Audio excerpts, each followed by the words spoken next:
suggest we go say hi to Xiangling first.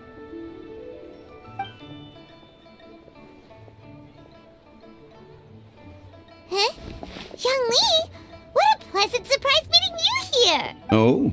Why, the pleasure is all mine. As is the surprise, surely. It must be fate that brings us together in this place. How have you fared as of late? I sense you are older and wiser than the last time we met. It seems your travels continue to yield valuable insights. You are too kind. So, Xiangli, are you here to listen to stories over tea again? I had originally planned to set out after this last round of tea. However, I had planned to take a walk to Chimes village and gather some nascent bamboo shoots, which are currently in season. A villager there once gave me a small sample, and they possessed a most excellent flavor. Huh? Nascent bamboo shoots? Why can't you just use normal bamboo shoots instead? Wait, Paimon knows! Because Zhongli prefers the finer things in life, right? Okay, Mr. Particular, let me guess. Ahem. The nascent bamboo shoot has a uniquely tender texture and a delicate sweet taste that its normal cousin cannot match. An astute observation, Paimon. You know me well indeed. Lantern Rite is almost upon us, but besides the bamboo shoots, there are a few other items I have not yet procured from Director Hu's list. May I ask if you have already made arrangements for the days ahead? Well, we were planning to use the opportunity to say hi to some of our friends, but before we were able to figure out a schedule, we ran into you. Well then, might I invite you to imagine the sheer delight that is a soup cooked with the freshest nascent bamboo shoots in all the land. Generous cuts of pork belly and crisp, fragrant bamboo shoots placed together in the pot and left to simmer slowly for half a day. You're doing this on purpose, aren't you? Paimon's onto your plan. You just want to hoodwink us into fetching your bamboo for you. Why, I assure you, I would do no such thing. I merely wish to inform you of the freshest, most succulent and flavorful bamboo shoots one could ever hope to taste. Ugh, let's go, Traveler. Paimon's taste buds can't take it anymore. Collecting a few bamboo shoots shouldn't take too long. Paimon has got to get her hands on some of that soup. Such fine specimens are indeed well worth the excursion. Very well. I shall leave the bamboo shoots to you. Should you have the good fortune to find some, please share them with me as well. See? Paimon knew he was just bamboozling us. However, there is no need to rush. The streets of Liu will be bustling with visitors and filled with all manner of celebrations during the festive period. By all means, go wherever your interests lead you. The nascent bamboo shoots would be but a wonderful final touch to a most exceptional feast. What an honor it would be to savor them in the company of friends. We're heading out. Enjoy your walk, young Lee. Take care now, you two.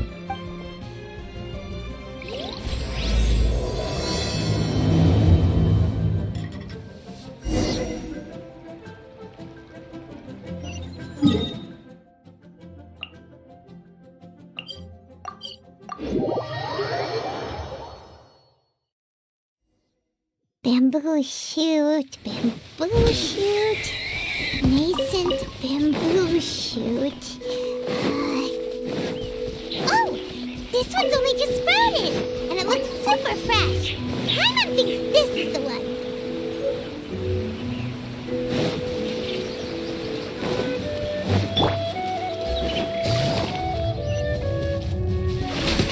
No!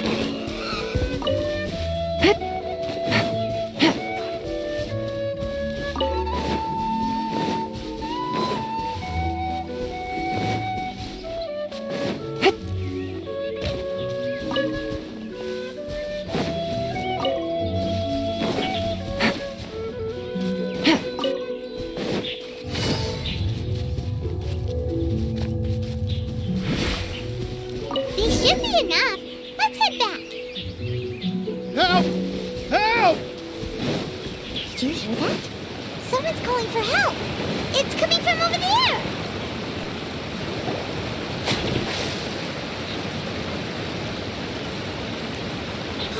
Are you okay? Did any water go down the wrong pipe?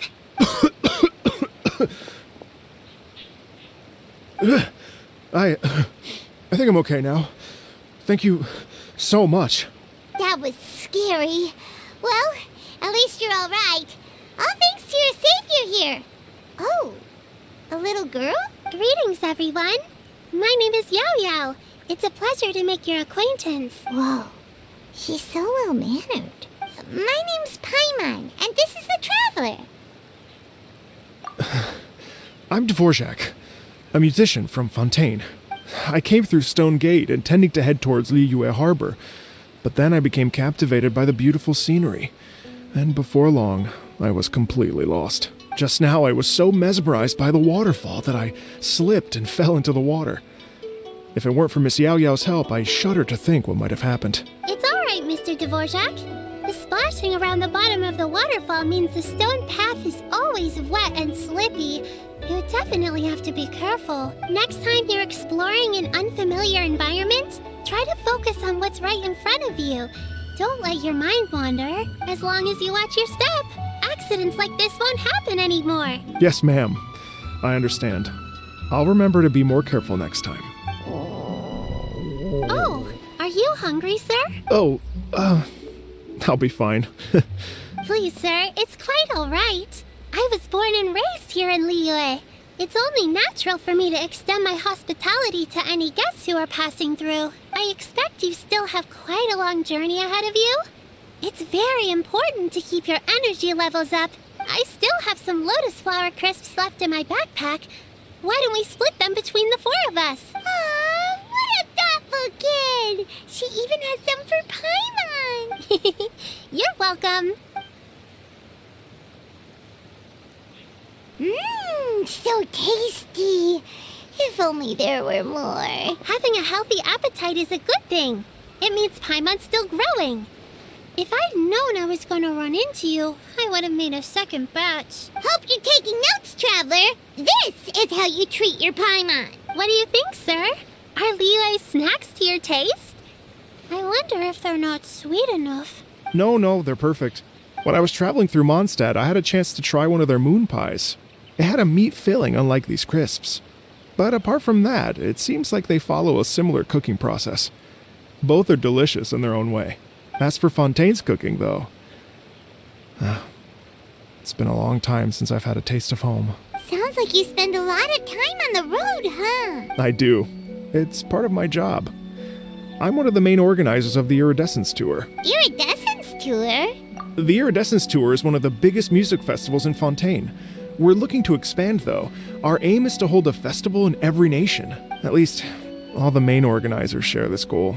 Unfortunately, it's a long story, so I'll spare you the details. But anyway, so the main reason I'm traveling all around Tavad is to promote our music festivals. But I have some personal reasons, too. Well, what are they? Just tell us already. Let me see. Well, to explain it in full, I'd have to start with a story from my ancestors.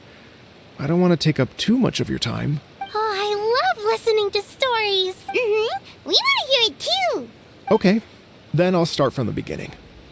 The story goes that my ancestor, who was also a traveler, once slipped and fell into a lake during his travels. As he was sinking and gasping for breath, he heard a wondrous tune in the air.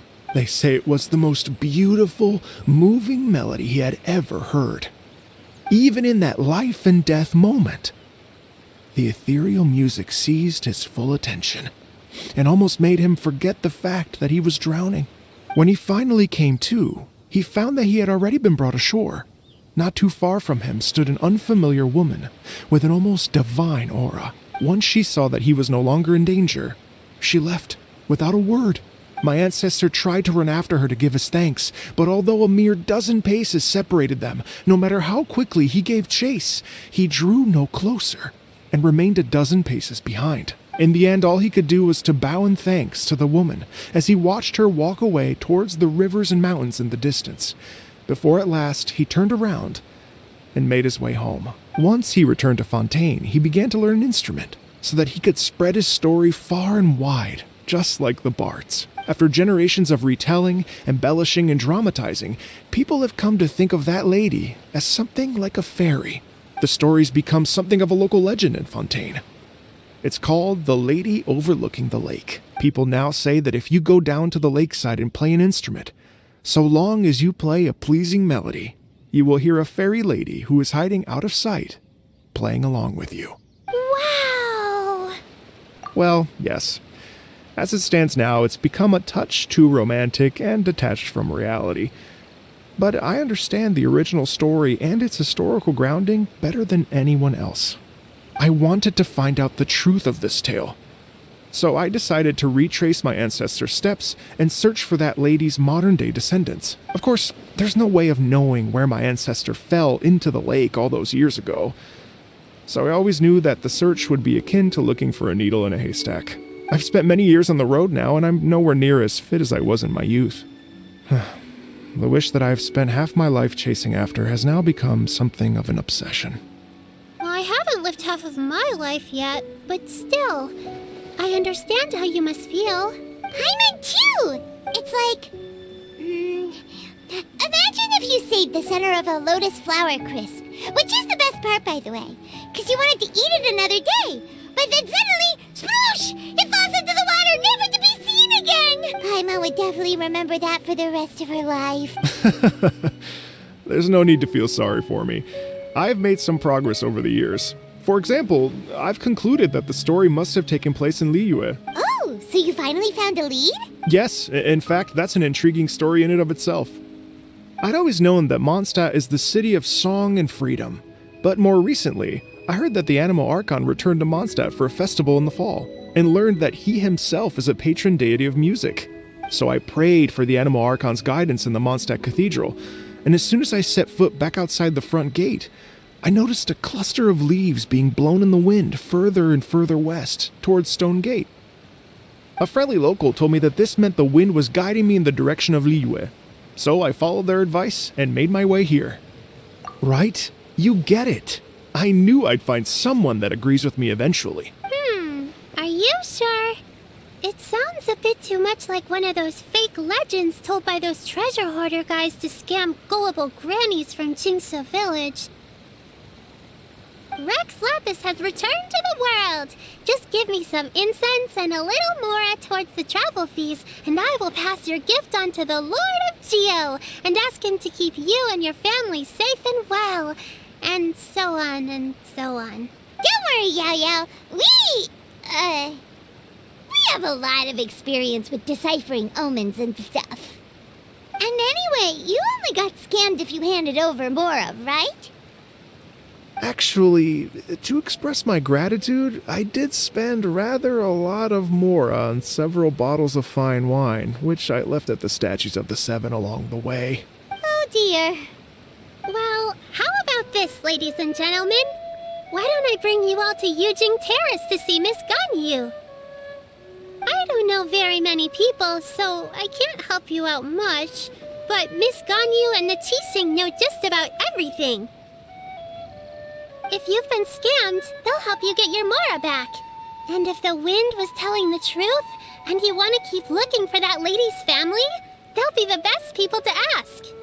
But you've already helped me so much.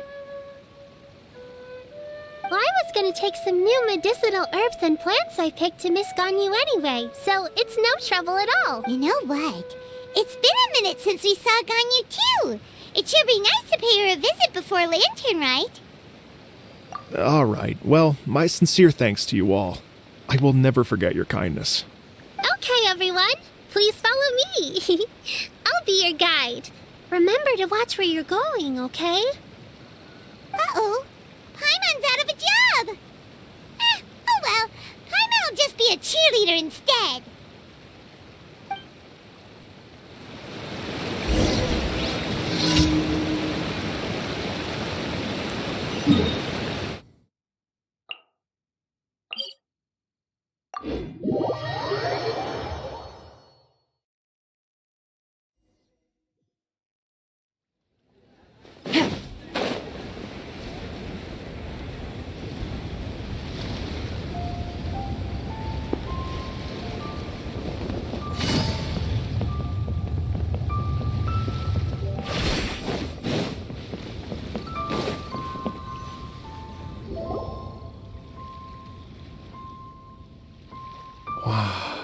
Liyue Harbor looks very different from when I came last. It's almost as if I'm listening to the same melody, but with a richer timbre and new variations added. Well, we are here during Lantern Rite after all. It only comes once a year, so they always have a big celebration. It's fair to say that this time of year is when Liyue Harbor looks the prettiest. Great! Let's go and check it out. I can't wait to get into the city and see it all up close for myself. The streets are breathtaking.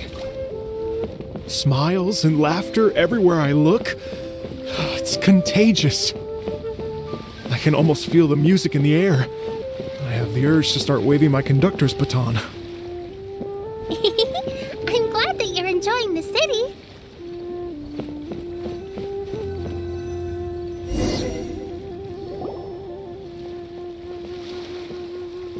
Hey everyone! Fancy meeting you all here. What a nice surprise. Hello, Xinyan. Let me introduce some new friends.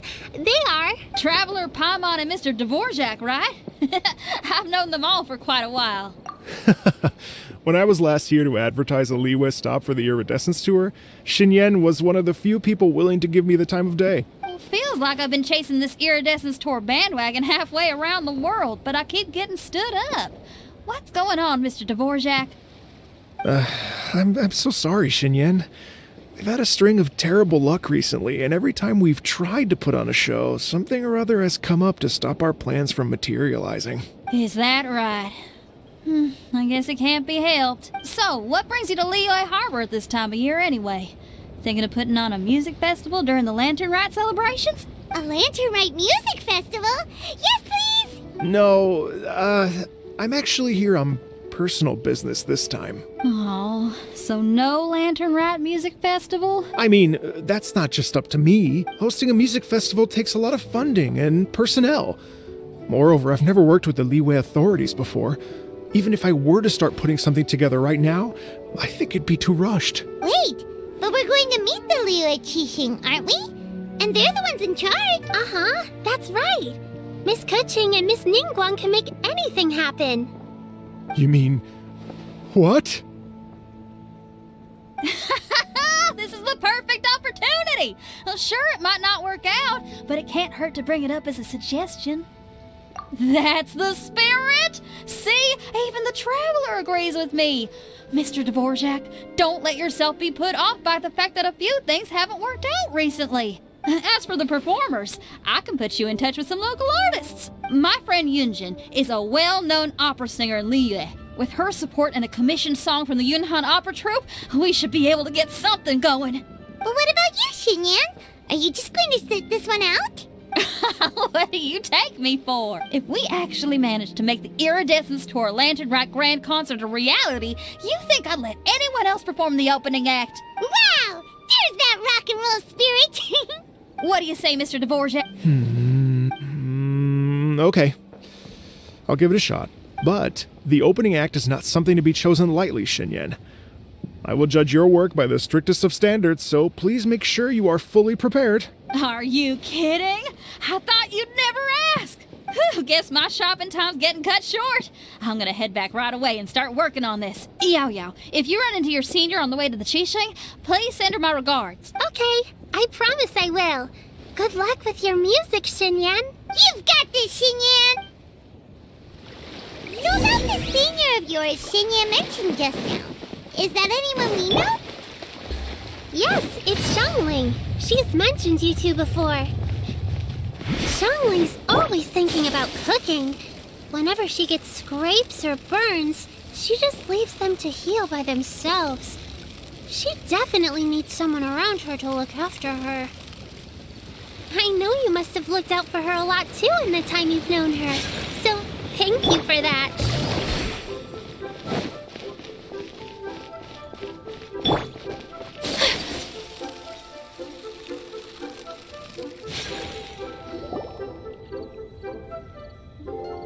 Oh, it's Master! Is it okay if I go and say hi to her? Oh, calm down now, dear. I'm not about to run off anywhere. I'm not a bundle of energy like you. I haven't seen you in days, Master! I've missed you.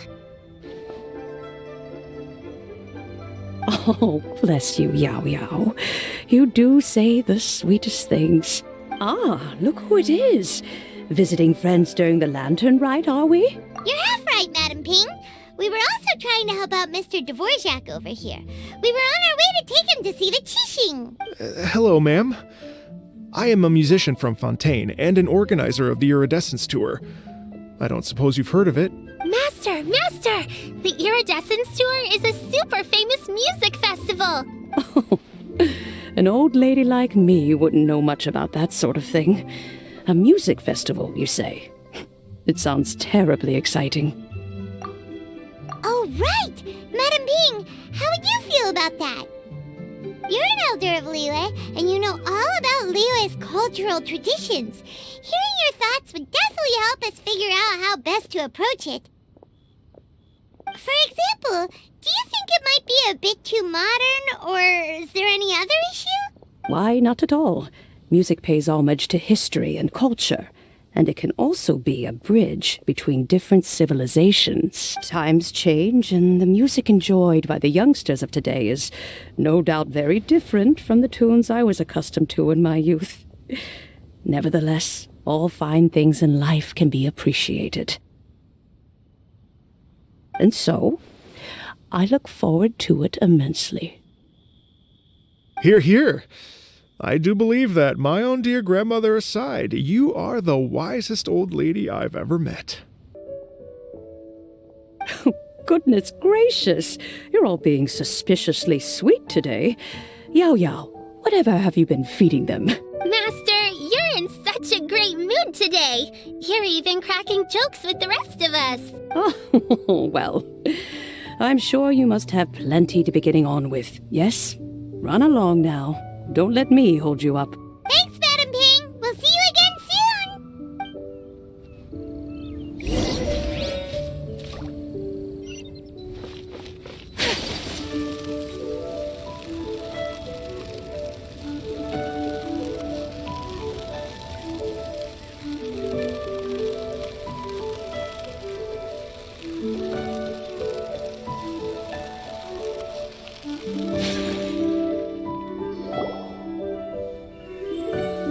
And when you meet with the Ministry of Civil Affairs, please remind them that the festivities are not an excuse to procrastinate their work. Understood, Miss Ganyu. I'll take my leave now. Ganyu!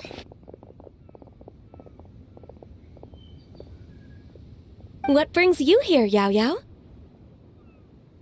I've brought all the medicine you asked me to pick for you.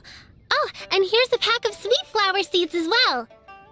Also, these dried Chingshin leaves make a great pot of tea that's very good for you. I know you've had a lot to do with that work recently, but you shouldn't push yourself too hard. If you're not careful, you'll end up falling asleep in the grass again. Well, this is weird. It's like a responsible younger sister talking to their disorganized older sister.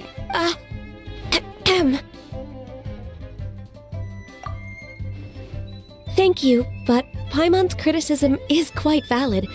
I do have a tendency to neglect matters outside of work, and that's something I should improve on. Oh, my apologies. I don't believe we've been introduced. Ah, Paimon will do the honors.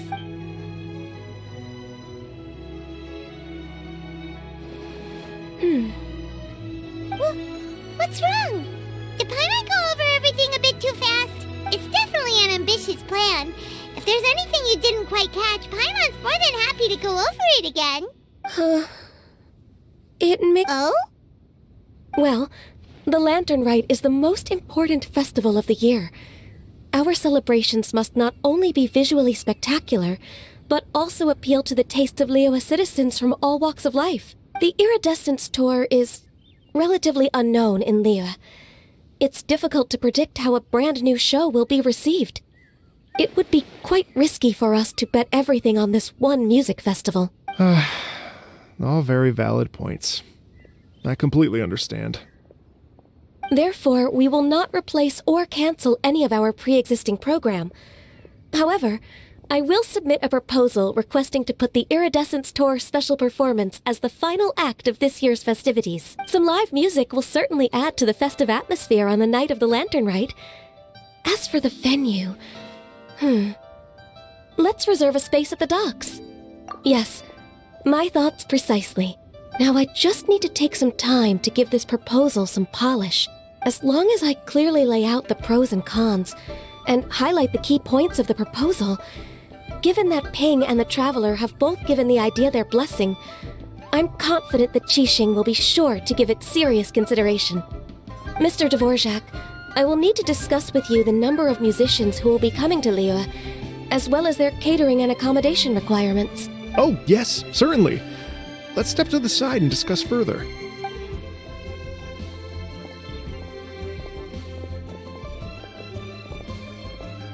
As soon as there's work to do, Ganyu's as diligent as ever. I couldn't agree more. Master once said that everyone has things that they are good at and things that they are less good at. So, with that in mind, Ganyu shouldn't feel compelled to become perfect at absolutely everything. I'm good at taking care of people, so that can be left to me. Wow. Hey, Yo-Yo, can you take care of Paimon too? Paimon's getting hungry again. I'm afraid my backpack's empty now, but if you let me know what you like, I can bring you some of your favorite dishes next time we meet. Apart from lotus flower crisps, what else do you like? Anything sweet, and anything that's made from slimes.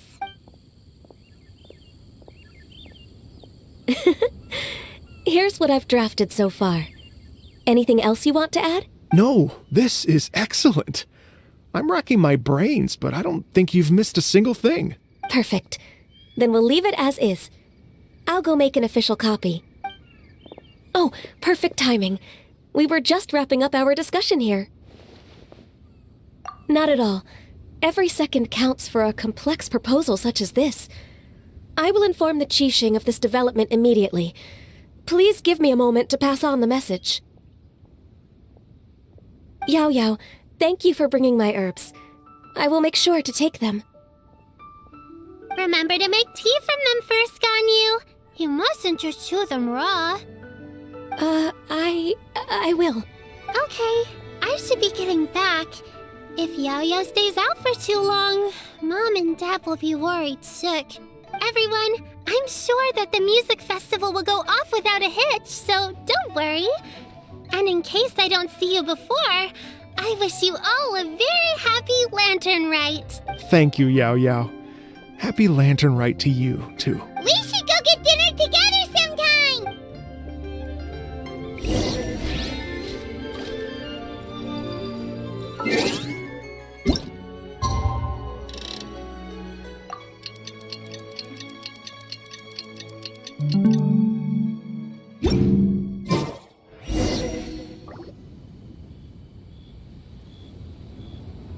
Greetings, Traveler, Paimon, and Mr. Dvorak.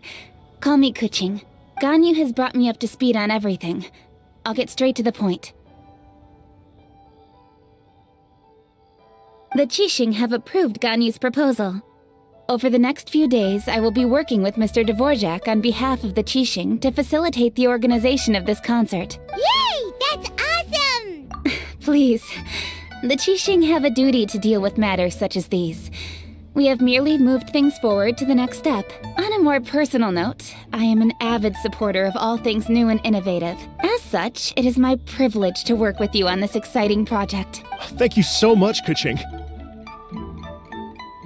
I'd become quite discouraged after our recent failures and was expecting the same outcome once again, so I didn't dare to get my hopes up. Never in my wildest dreams could I have imagined this going so smoothly. It's like a dream come true. Right.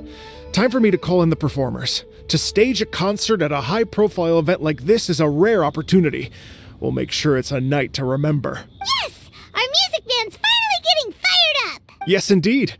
I know exactly what I'm doing from here. For a musician, music will always be the language they are most fluent in. Oh, that. That can wait for another time. Oh. Ganyu? What's wrong? They told me all about Mr. Dvorak's situation, but I was so engrossed in drafting the proposal that I forgot all about it. Oh, that's quite all right. I don't even know what the person I'm trying to find looks like, so it was always going to be a long shot. Don't worry about me, Ganyu.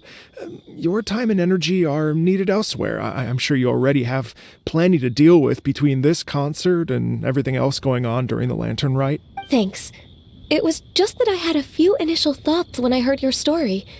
For instance, I wonder if this lady your ancestor met might have been an Adeptus.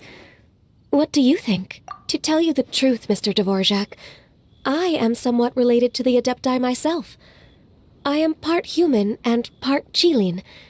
The Qilin is an illuminated beast. I know how important your quest to get in touch with your roots must be to you, because I've been there myself before, trying to find out where I belonged. Did you say the Adepti? And you're illuminated beast? Part Qilin? Are you telling me all the rumors of the Liyue Adepti are real? So it's not just artistic license? You bet they're real! Trying to track them down is tough, though. Like Julian Karst itself. There's nothing specifically stopping you from going there, but getting in and out of there is quite an ordeal. Yes. Anyway, if you're looking to uncover a lost melody or shine light on a forgotten aspect of Liyue's cultural history, I'm probably not the best person to ask. But if it's a person you're looking for, then I just might be able to help. I see. I think I understand the situation now.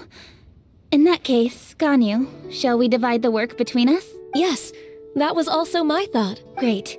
So Mr. Dvorak and I will concentrate on things here in the city to make sure the concert goes according to plan. In the meantime, Ganyu will reach out to her network and try to find the person he's looking for. How's your workload at the moment? Will you be able to make time?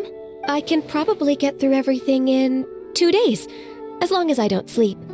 Wait, what do you mean as long as I don't sleep? Even for someone with illuminated beast blood in their veins, working for such an extended period without a break will take its toll on your health. Somehow that does not sound persuasive coming from Kuching. Be it but 3 moons from the start, he who returns is not he that departs.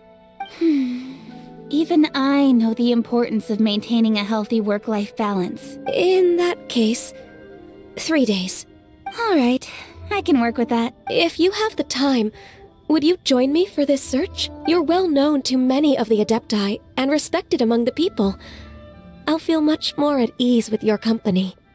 Okay, then let's meet back here in 3 days. Watch this space, Mr. Dvorak. We'll get to the bottom of this. You're all so helpful and kind. I just... Just think. Imagine if we found the Adeptus lady, or one of her descendants, and got them to come to the performance. Wouldn't that be amazing? It'd be such a happy reunion.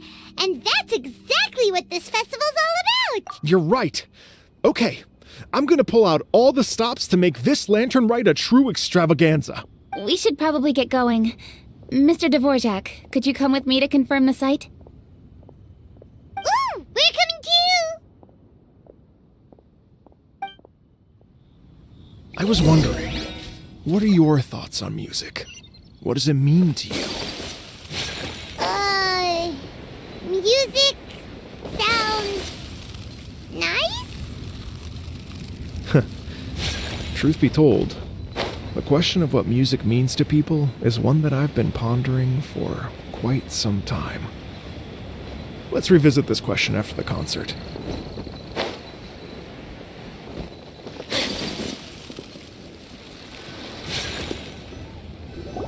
Lady Yuhang? Baiwen, what is it? Per Lady Ningguang's orders, I've been gathering intelligence outside of the city with the goal of uncovering and dispatching any trouble ahead of the festival. I am told that a strange melody was heard somewhere along the coast. I was wary of investigating further on my own, so I was just on my way to report this incident to Lady Ningguang. But I'm worried that if we don't act right away, we may miss the window of opportunity to take appropriate action. I understand. In that case, Yeah, Kuching, you're busy enough as it is. There's a ton of different things in the city that needs your attention. Leave it to us. Don't worry. Whatever it is, we'll definitely be able to handle it. Well, She will handle it. With the Traveler on the case, it's as good as dealt with. Thank you. This will be a great help. I will inform Lady Ningguang about the situation. Once it's resolved, please come and find me again at Yujing Terrace and let me know. Will do. And say hi to Ningguang for us. You have my thanks, too. Stay safe and come back as soon as you're finished. Good luck.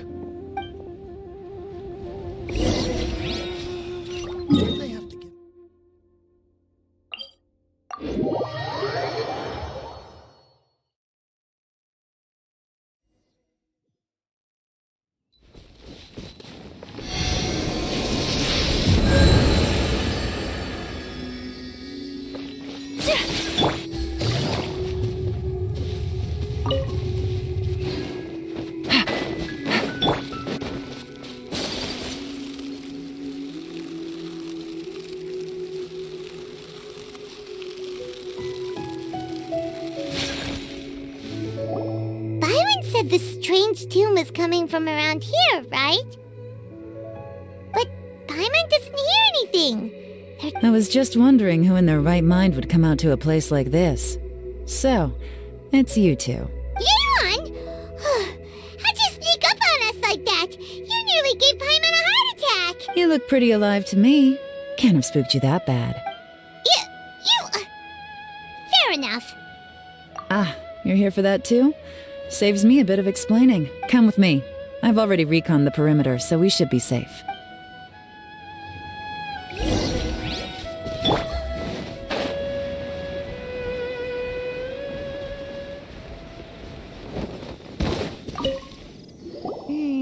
The stuff by the door is in pretty good condition, though.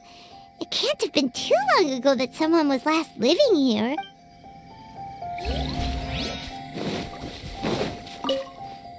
The doors and the windows are all fine, so there definitely wasn't a break-in.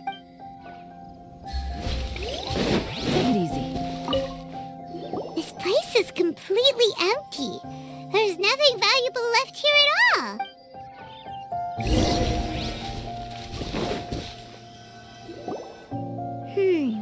How strange.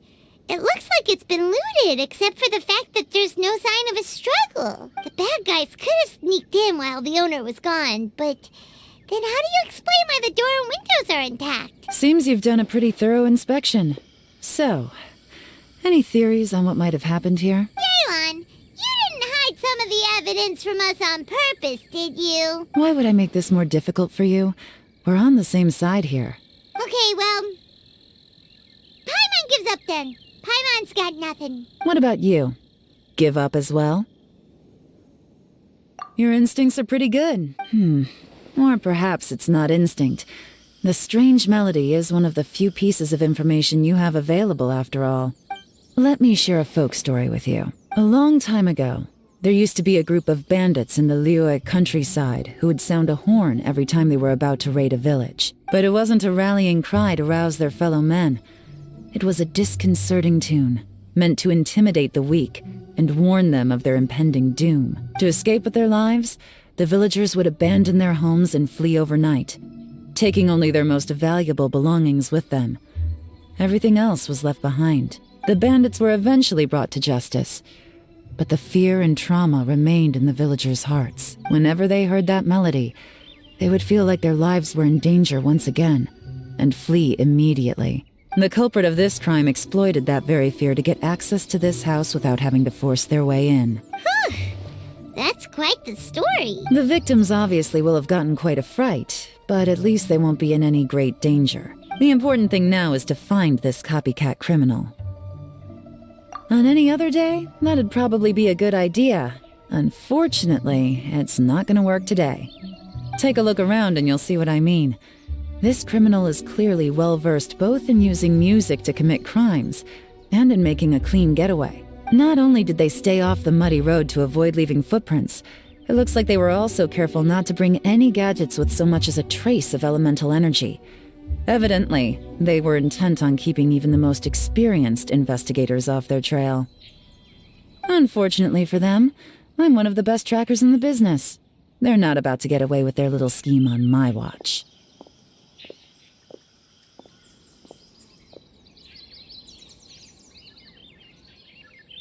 So basically, if we want to find the culprit, we just need to follow Yelan.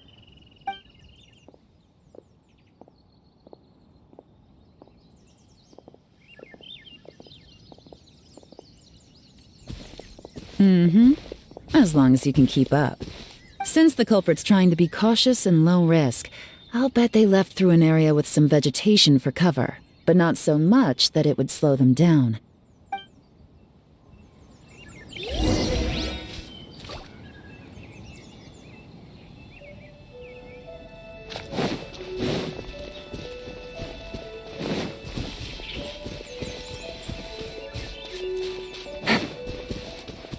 Here, look at this. These tracks are superficial, but they definitely didn't occur naturally. Something heavy was being dragged this way, meaning we're headed in the right direction.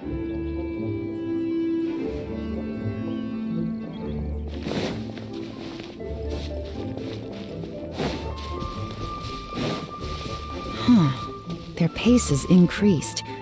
Normally, people carrying a heavy load slow down as their journey goes on and they start to tire. Whatever's motivating them to speed up must be psychological.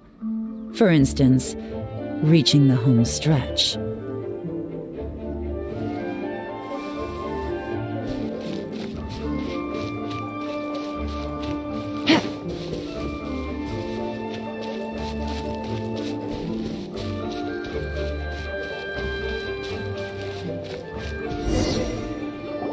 There they are! Look! A treasure hoarder tent! Not the treasure hoarders again! And so close to Lantern Ride, too! 'Tis not the season for their antics! Come on, let's round them up.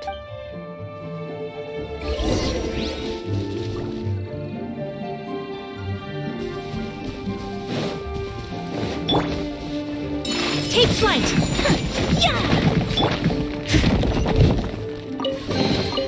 A little dust.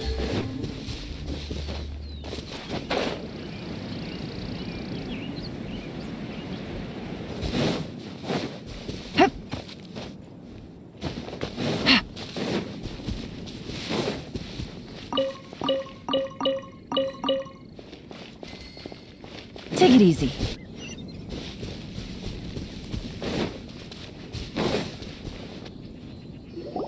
Hey! Who are you? Where? The evidence is conclusive. Okay, confess and we'll go easy on you. My patience is running low, so why don't you do us both a favor, You kidding me? You think I'm scared of you? Perhaps not, but you should be.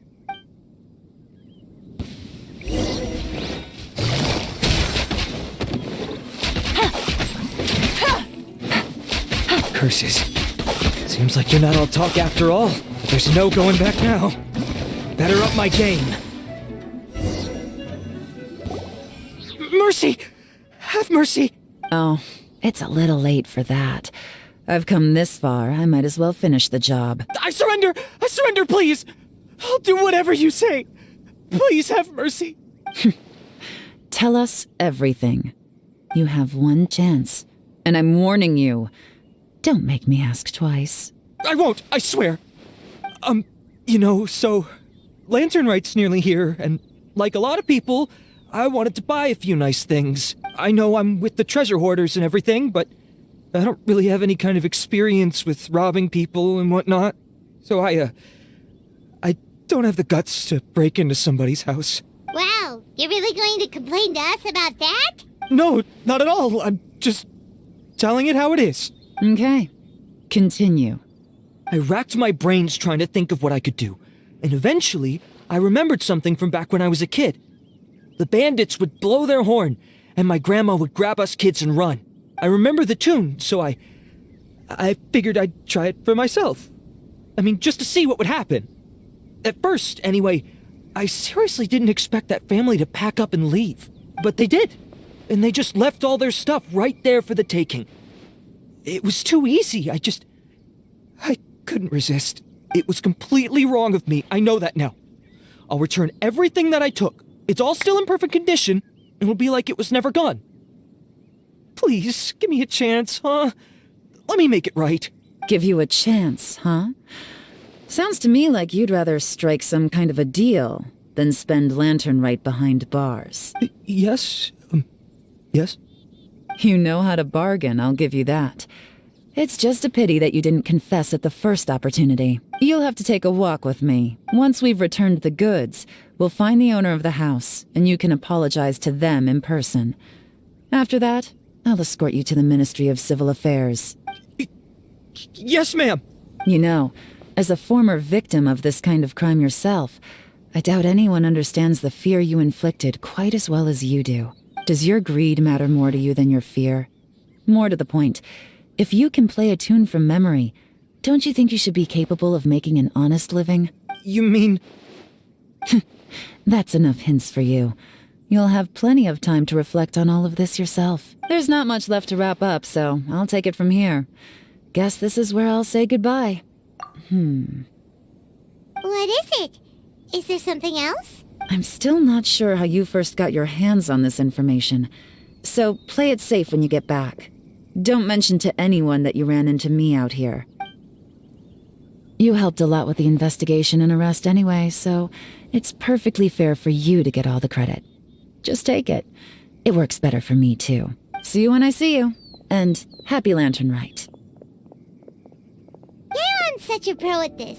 With her taking it from here, it's as good as resolved. Whoosh! Random event, a strange melody, complete. Although, it's kind of a shame that we never got that treasure hoarder guy to play the melody again. 'Cause Paimon's curious, that's why. It's like when you have a tune stuck in your head, but you don't even know what it is. It's driving Paimon crazy. When we were chatting with Mr. Dvorak, music seemed like such a positive thing. And most music is, right? It can help us relax, feel all warm and fuzzy, recall happy memories, or even just think happy thoughts. Paimon never imagined that music could be used to commit crimes. Oh, really? Huh. Makes sense. Paimon's musical understanding improves again! Well, anyway, now that everything's resolved, let's get back to Liyue Harbor.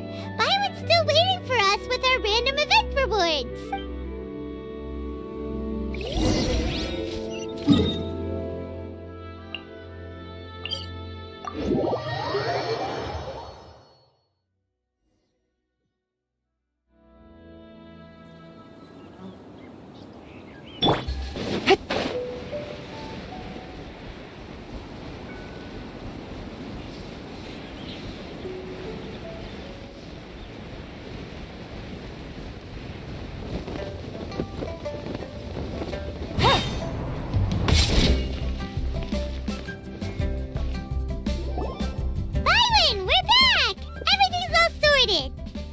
Great news! Oh, please wait here a moment if you would be so kind. Lady Ningguang instructed me to advise her upon your return.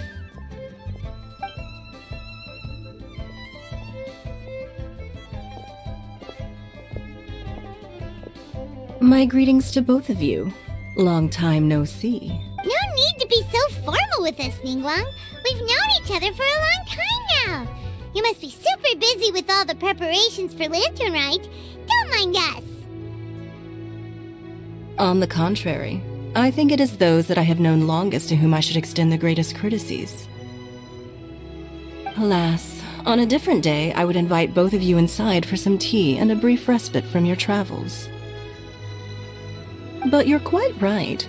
Trivial matters aside, there's no escaping the fact that we have a grand concert to organize. Once the performance itself is over, we'll then need to invite the representatives of the Iridescence Tour for a discussion on future collaboration opportunities. The financing arrangements alone could well entail many rounds of discussion. Simply put, there will always be work to do. Whoa, you're already thinking that far ahead? Well, we can discuss more current affairs if you'd prefer. I trust you saw this year's Mingxiao lantern at the docks when you arrived at the city?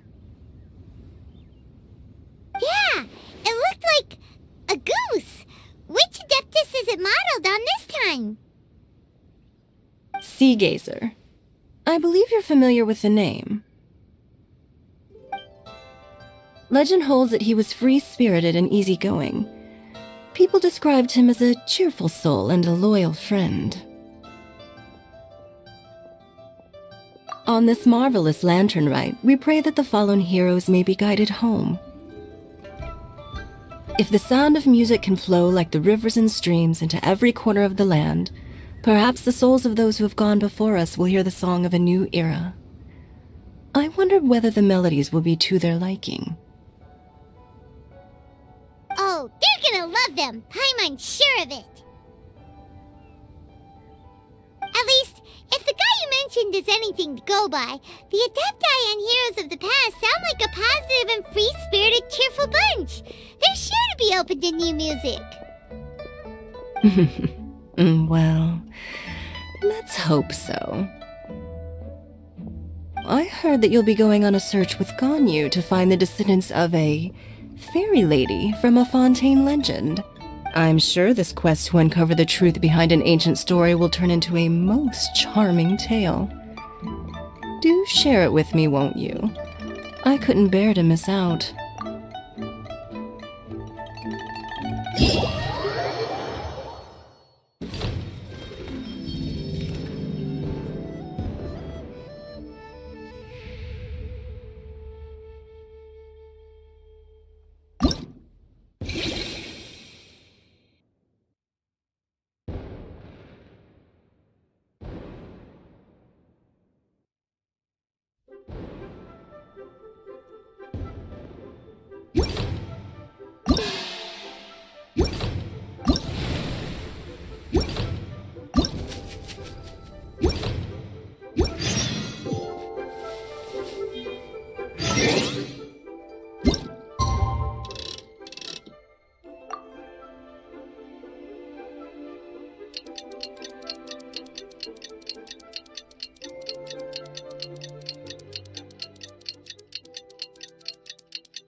Looks like it's about time for us to meet up with Ganyu.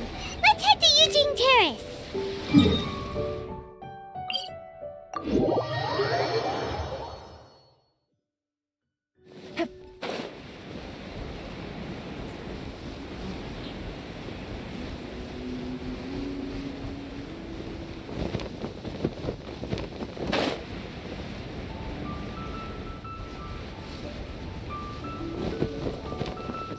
What are the odds?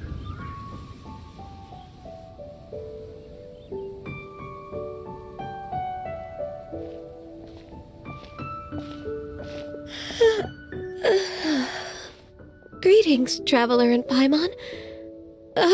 What time is it? Are you okay, Ganyu? You were nodding off there. Didn't you sleep well last night? I'm fine. Don't worry about me. let's discuss the matter at hand. Since last time, I've been thinking a lot about the story Paimon told me. In essence, someone rescued a drowning man and performed some music. If that were all there was to it, it could have been many people, human or Adeptus. But the tune was allegedly so wonderful that the drowning man forgot about everything else, even his own impending death, and only came to his senses after being brought to shore. Perhaps there was an adeptal power at work in that music that he, as a mortal, could not perceive. Or perhaps he sensed a power surrounding him but lacked the words to describe it, not knowing where it came from. Either way, if this part of the story is true, then the rescuer has to have been an Adeptus. You really think so? But this story is all the way from Fontaine. Isn't this a bit of a long shot? Also, Paimon's really curious about how people from Fontaine think this fairy lady looked.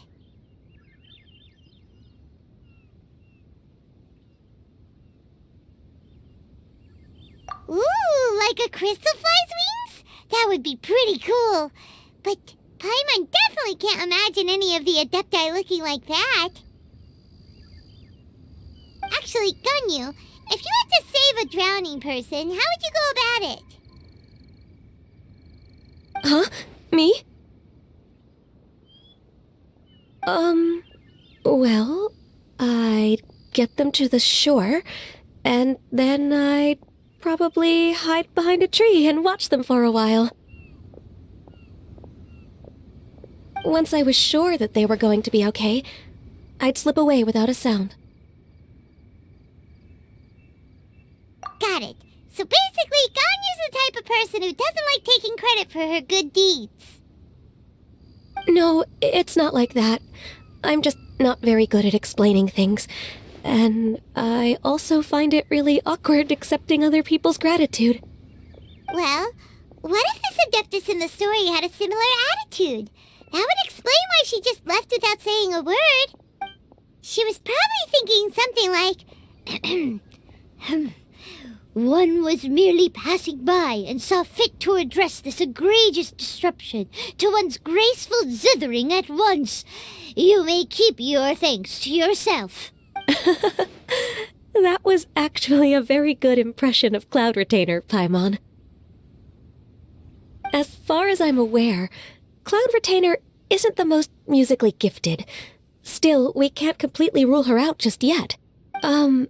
If we set off now, we could head to Mount Outsung and ask her about it. You'll be able to confirm either way if it's her, and I can, I've been in Lea Harbor for so long now that I'm just not as familiar with the Adepti anymore.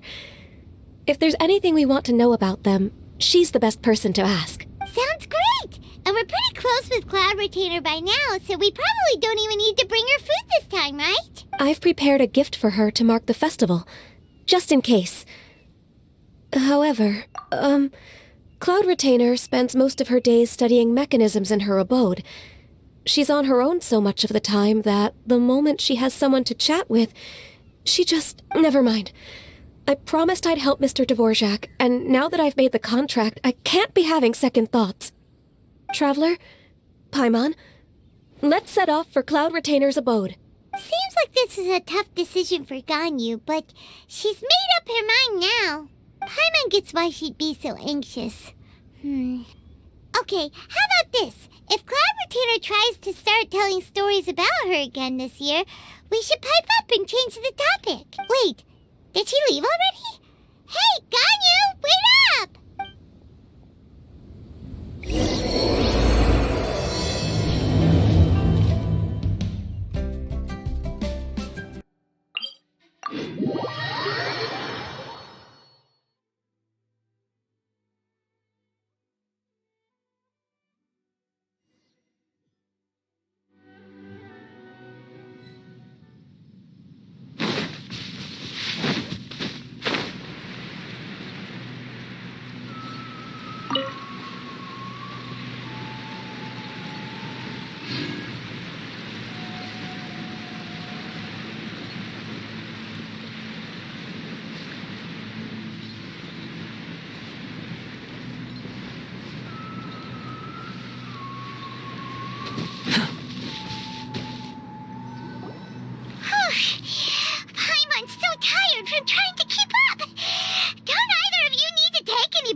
I can't believe it. Cloud Retainer is not here. Huh? Did we miss her? She doesn't like to travel, so in the past, it's always been the other Adepti who come to visit her during the festivals. Somehow Paimon doubts that anything could cause serious trouble for her. True. Now that I think about it, Cloud Retainer would be quite capable of taking care of anything on her own. There's no need to worry about her.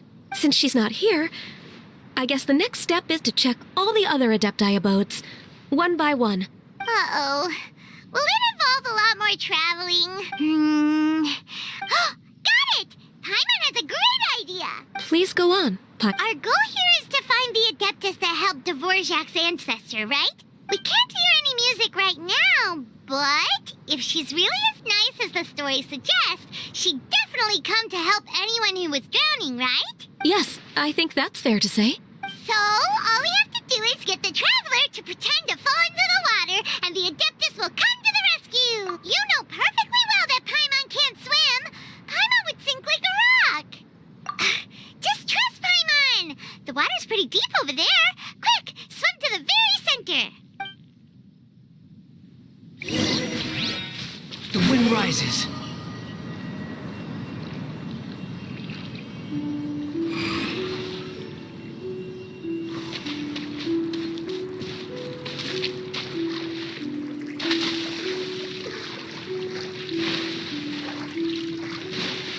Help! Help! Someone's drowning! If only there was a kind-hearted Adeptus here to save us! Oh no! Whatever will a Paimon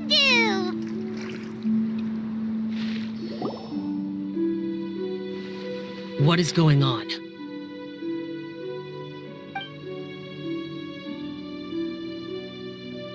How do you feel right now? Shenhe! And the Conqueror of Demons! Why don't you say something?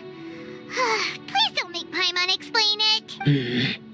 Okay, fine. Paimon will explain. We're looking for an Adeptus who's good at being a lifeguard and playing music. But if the Adepti aren't gonna stay home, then how are we supposed to find them? It wasn't me. Yeah, so this Adeptus is most likely a woman. And I am not an Adeptus, as you both already know, Traveler and Paimon. Okay, so this is Paimon's fault. No way Paimon would have suggested this idea if she'd known how awkward this was gonna be. Glad you're okay. As far as I know, the one you seek is no Yaksha. And one last thing. Your actions here caused others a great deal of worry. Do not repeat them again in the future. As ever, the Conqueror of Demons comes and goes, just like the wind. Right. I didn't dare to say a word just now. How's your training going, Shenhe? Have you made any plans for Lantern Rite? We could spend it together in Liyue Harbor if you'd like. I had planned to spend the festival with Master this year. However... Oh, speaking of Cloud Retainer, when did you see her last? Earlier this morning. She set off for Mount Hulao at dawn. I noticed she was using an Adeptus art of some kind to protect a mechanism that looked like a boiler. Maybe it was a gift for Mountain Shaper. I did not inquire. So we just missed her. Please excuse me for a moment. I think I'll leave the gift in her abode. Sure. Thank you. It sounds like Ganyu and Shenhe have gotten a lot closer recently. Yes. During the summer and winter, I continued to train with Master. In the other months of the year, I have been learning to adapt to human life in Liyue Harbor. Ganyu arranged accommodations for me in the city, and also recommended several work positions for me. But when I try to blend in by referring to her as Miss Ganyu or Lady Ganyu, like the others, she says I mustn't address her like that. Sometimes I'm supposed to copy other people. Sometimes I'm not. It's a little difficult to keep track of everything.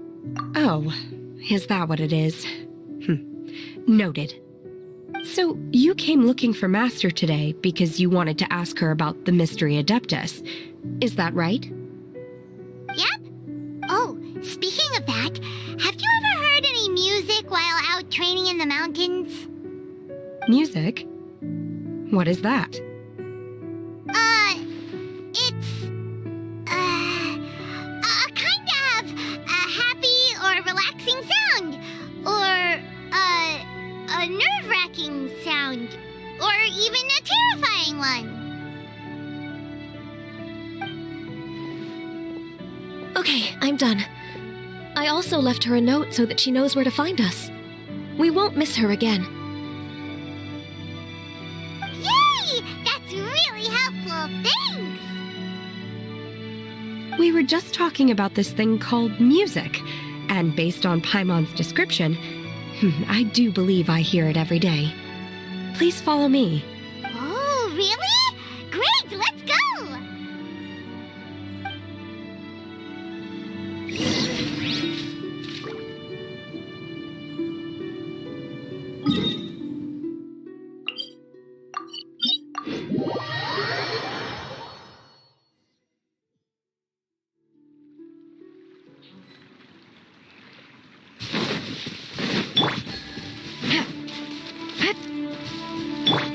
Swan Fury!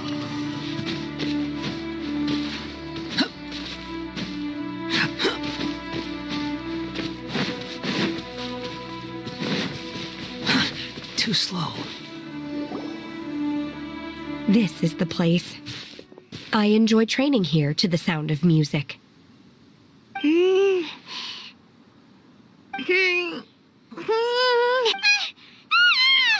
Oh no! Paimon's gone deaf! Paimon can't hear anything! Oh, whew! Paimon hasn't gone deaf after all! Paimon heard you when you just spoke. Anyway, where is this music? The faint sound of birdsong, the quiet murmur of the streams. These are relaxing sounds. Are they not the music of which you speak? Oh, Paimon wasn't quite done with the description. Okay, fine, it's all Paimon's fault. What we're looking for are not the sounds of nature, but melodies played on special instruments. And a melody is? Hey, don't you patronize Paimon! Let's get one thing straight. Paimon knows plenty of nursery rhymes, but Paimon does not sing on demand without payment. Hey, why don't you just sing that one melody Shen has heard before? It'll probably help her to understand what we're talking about.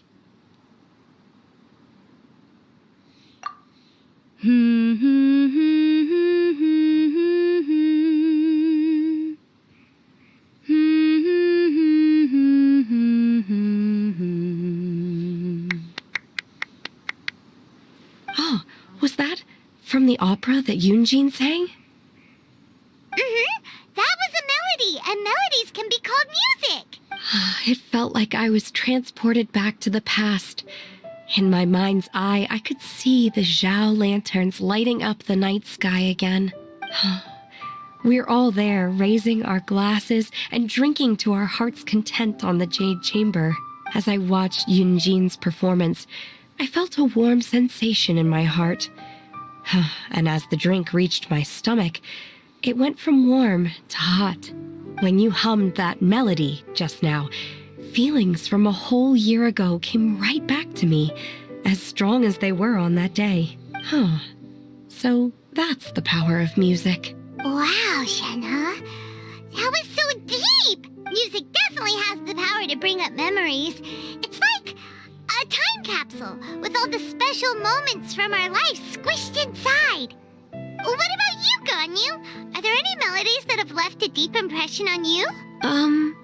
I don't remember if my parents ever sang any lullabies to me. I know some local folk songs. And a few other things come to mind, too. The songs of the sailors down at the docks. The little ditties that the vendors call out in front of their beloved shops. The tunes of folk artists performing on the streets? Yes, that's right. In the past, whenever I heard the sound of those tunes, I always felt that they were worlds apart from me. Nenny and Liyue probably view me as a non-human. And they are right, in the sense that I never could connect with humans' artistic expression and their sentiments.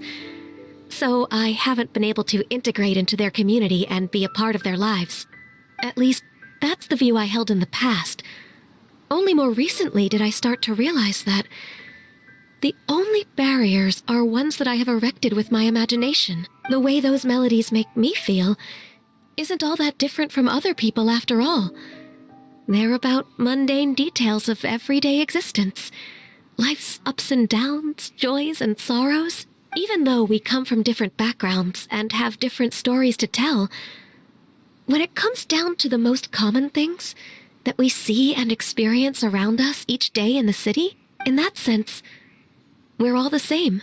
You go, Ganyu! You're really making progress. You have loads of friends in Liyue Harbor when you think about it.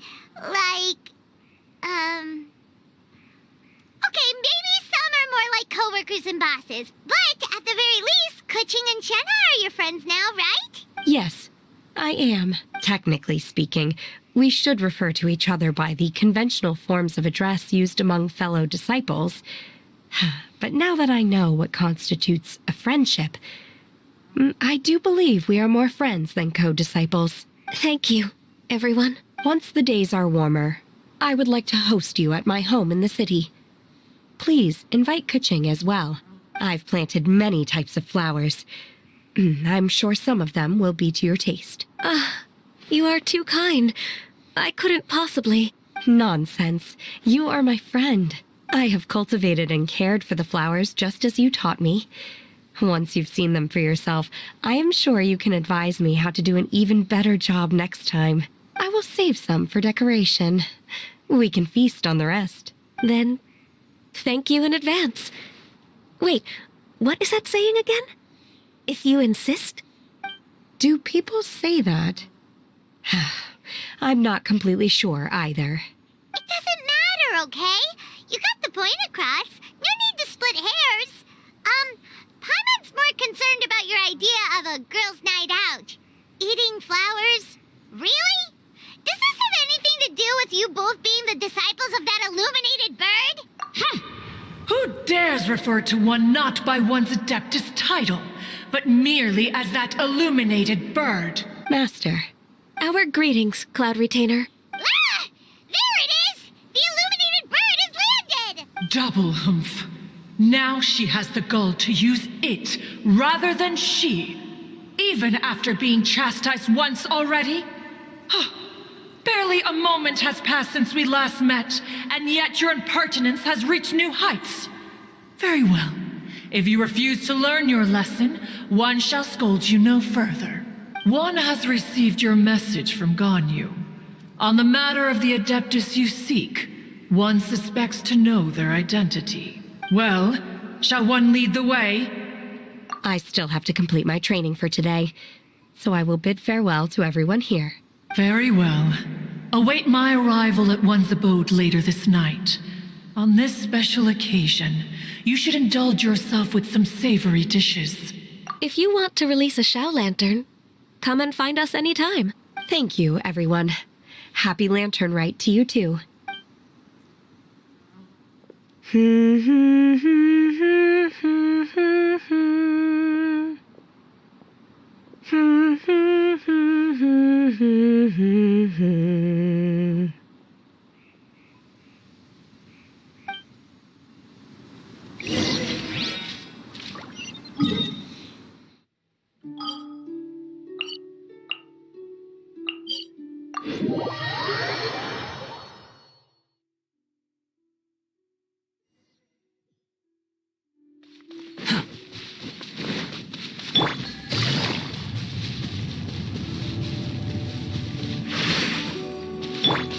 Quit following me.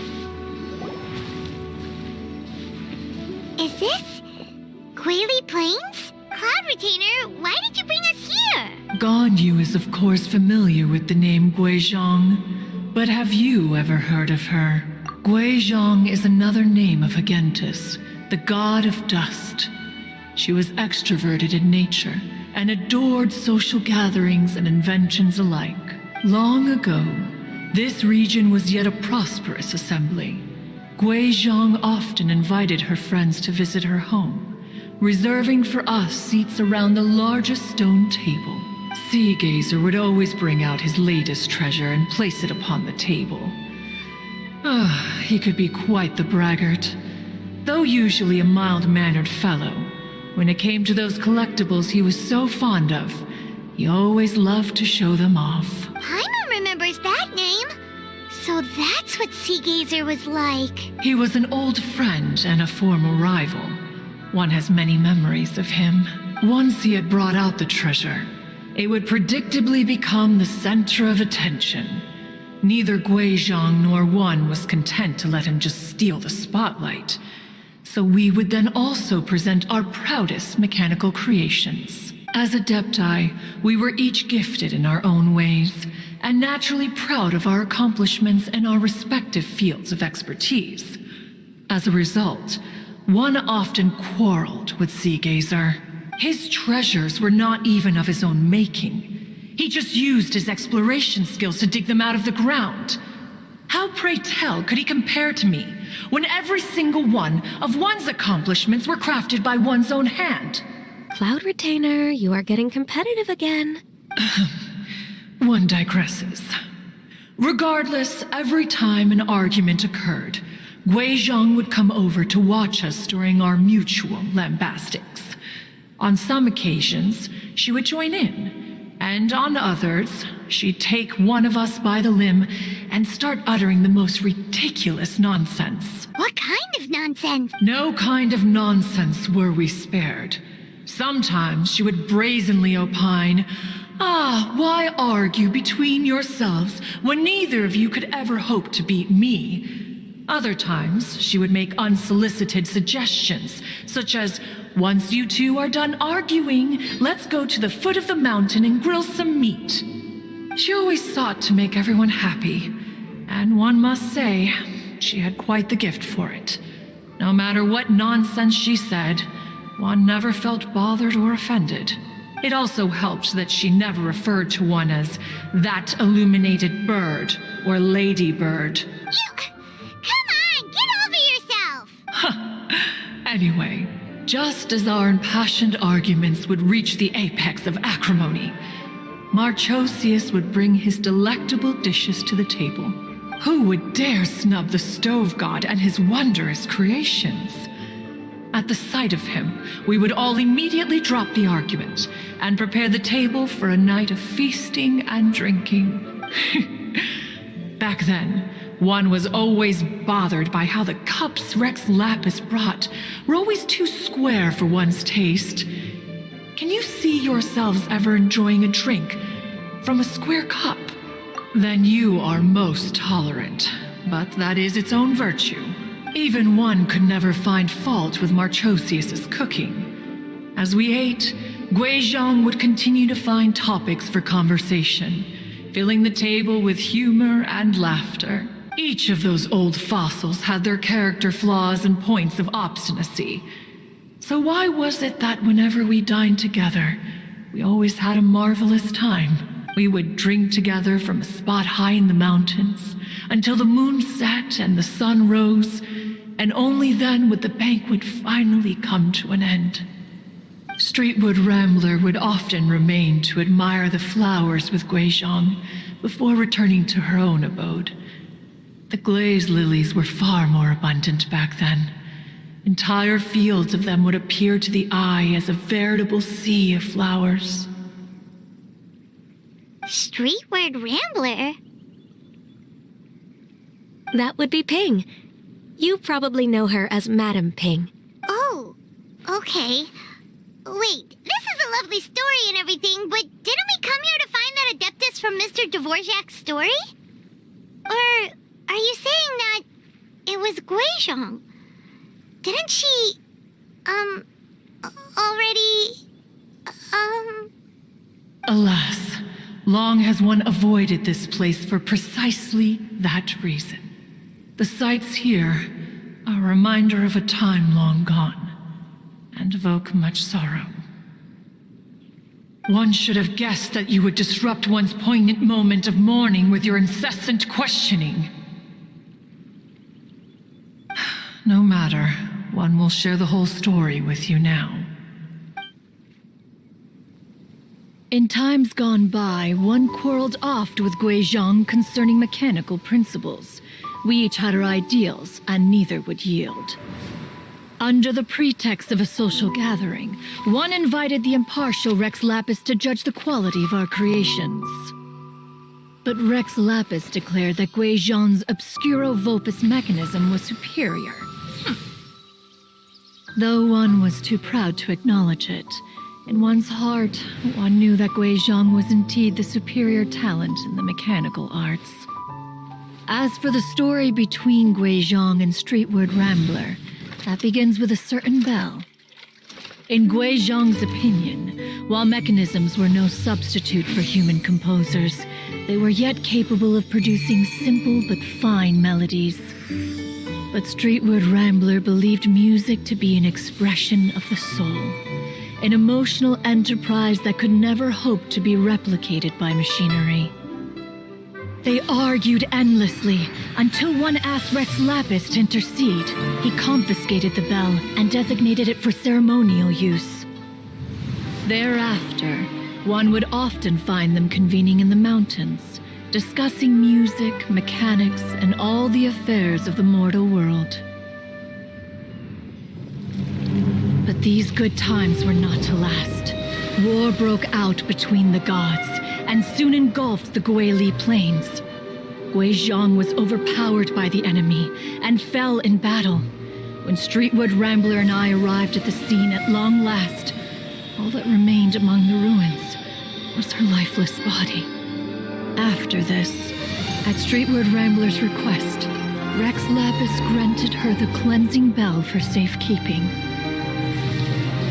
To honor our friend's memory, one made a few finishing touches to her ballistic device. Many lantern rites have passed since then. Many greetings and goodbyes. Upon what do you gaze? The Guili Plains? No. It's everything.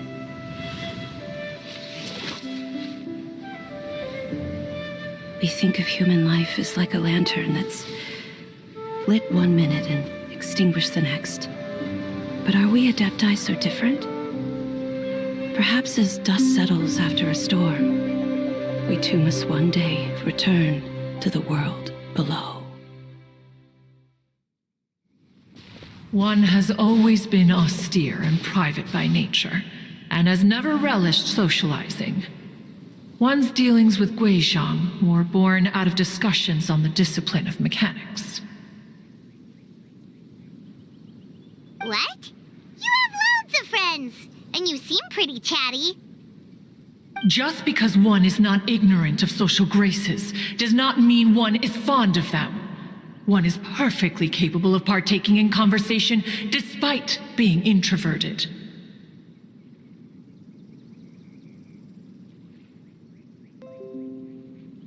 But in the end, one is nothing like Streetwood Rambler. She is dauntless but thoughtful, not to mention eloquent and wise. Moreover, her friendship with Guizhong was far greater than one's own. Back when they were rivals, they would often compete against one another in the realm of musical composition. That cleansing bell was one of Guizhong's proudest works, having the ability to both compose and perform. Wait, that's weird. Didn't Madame Ping say she pestered an old friend for that bell? And she also said something about being a vain beauty when she was young or something. Streetward Rambler, a vain beauty. My foot. That bell has a sad history. Clearly, she refrained from sharing with you the truth of its origins, since the right time had not yet come.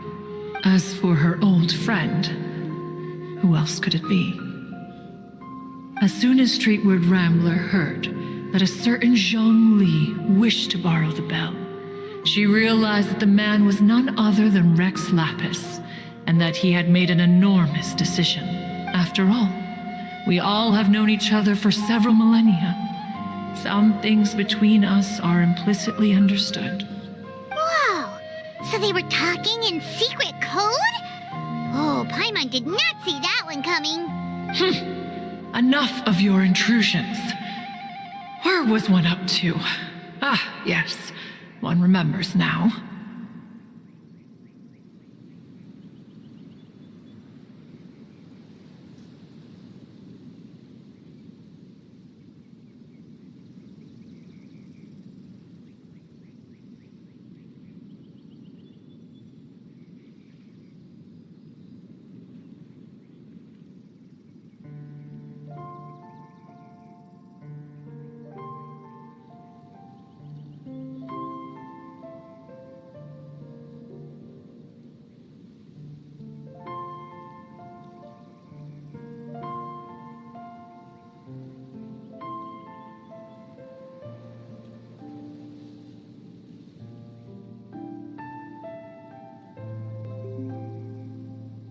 The cleansing bell is powered by a mechanical art and can be used to great effect as an accompanying instrument. After the passing of its creator, it was used on numerous occasions during rites of parting. But Streetward Rambler did not acquire it from Rex Lapis for the purpose of producing further funerary tunes. No, each time she rang it, it was to play the tune that Guizhong composed on it. The two once clashed over their beliefs about the meaning of music. Who would have thought that with Guizhong's passing and Streetward Rambler's mourning, two tunes composed in discord would eventually become one harmonious composition?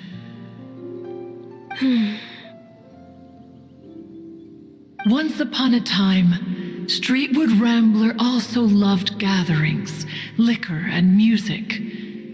But after Guizhong passed, she preferred her own company.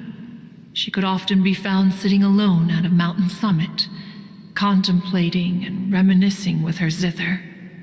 The music would go from mournful to soothing to impassioned. Many years passed before she finally composed a melody to her satisfaction. In celebration, she played the tune to the clouds.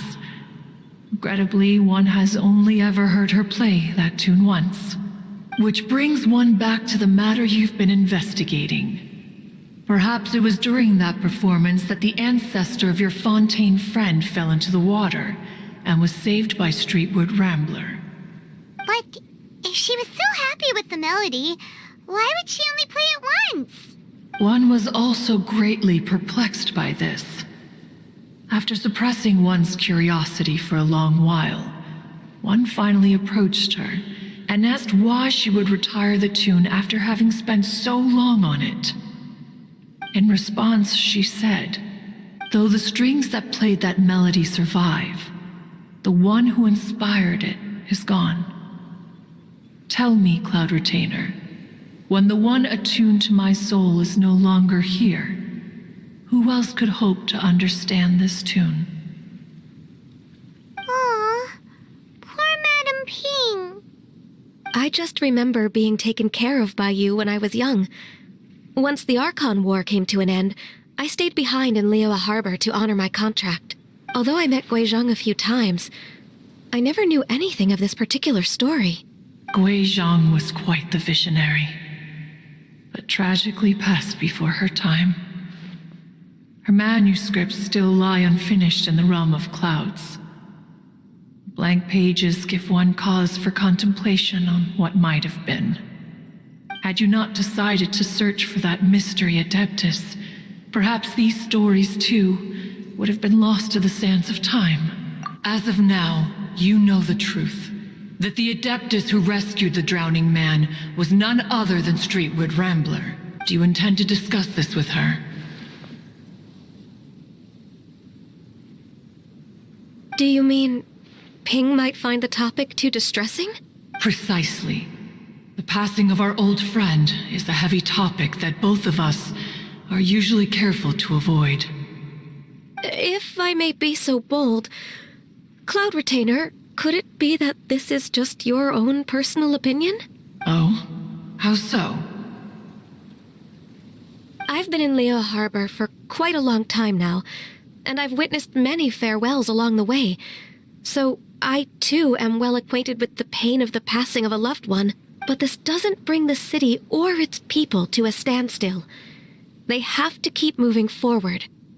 Someone as perceptive and wise as Ping will surely have come to understand and embrace this.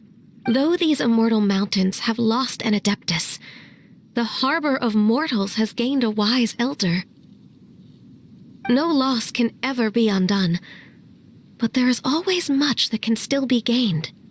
Ping has helped countless people, and will guide many others in the years to come, and all to whom she extends a helping hand become her friends, though it is heartbreaking to lose a kindred spirit.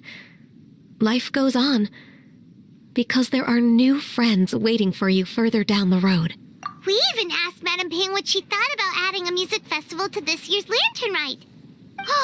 When we get back, why don't we just ask her if she'd like to perform? Maybe we can even get her up on stage. You youngsters and your imaginations. Why don't you come with us? It's been a long time since you last spoke with Ping, and Leo Harbor is always decorated so beautifully during the festival period. Is not every Lantern Rite the same in this regard? Were there ever anything new to discuss, one in Ping could meet any day of the year? I disagree. Each new day and each new year is different from those that have come before. How long will you simply let them pass you by?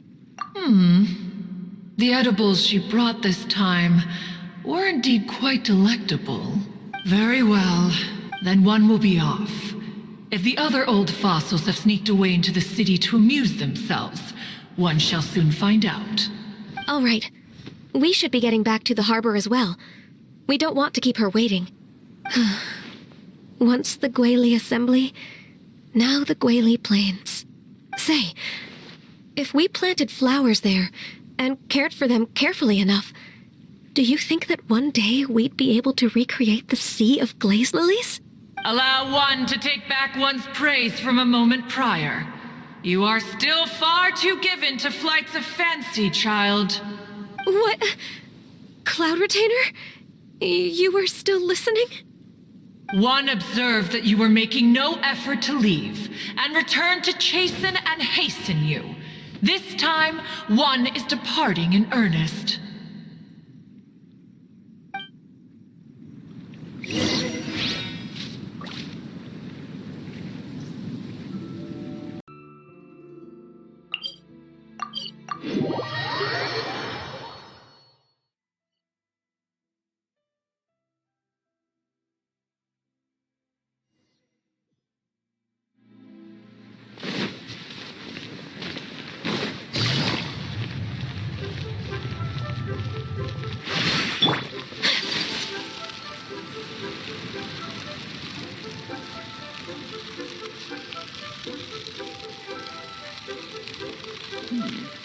This is a peaceful.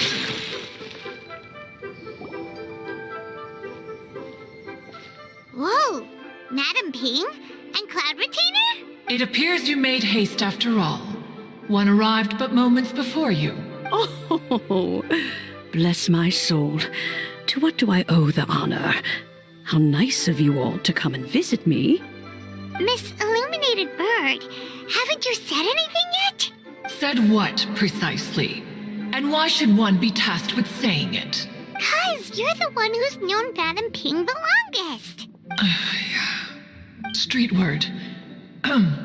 Or rather, presumably, you would prefer to be addressed as Ping? Oh, Cloud Retainer, you are uncommonly polite today. Given that Lantern Rite is almost upon us, the weather in the city is most pleasant, and a sweet floral fragrance lingers in the air.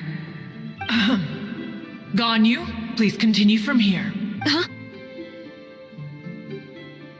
Alright.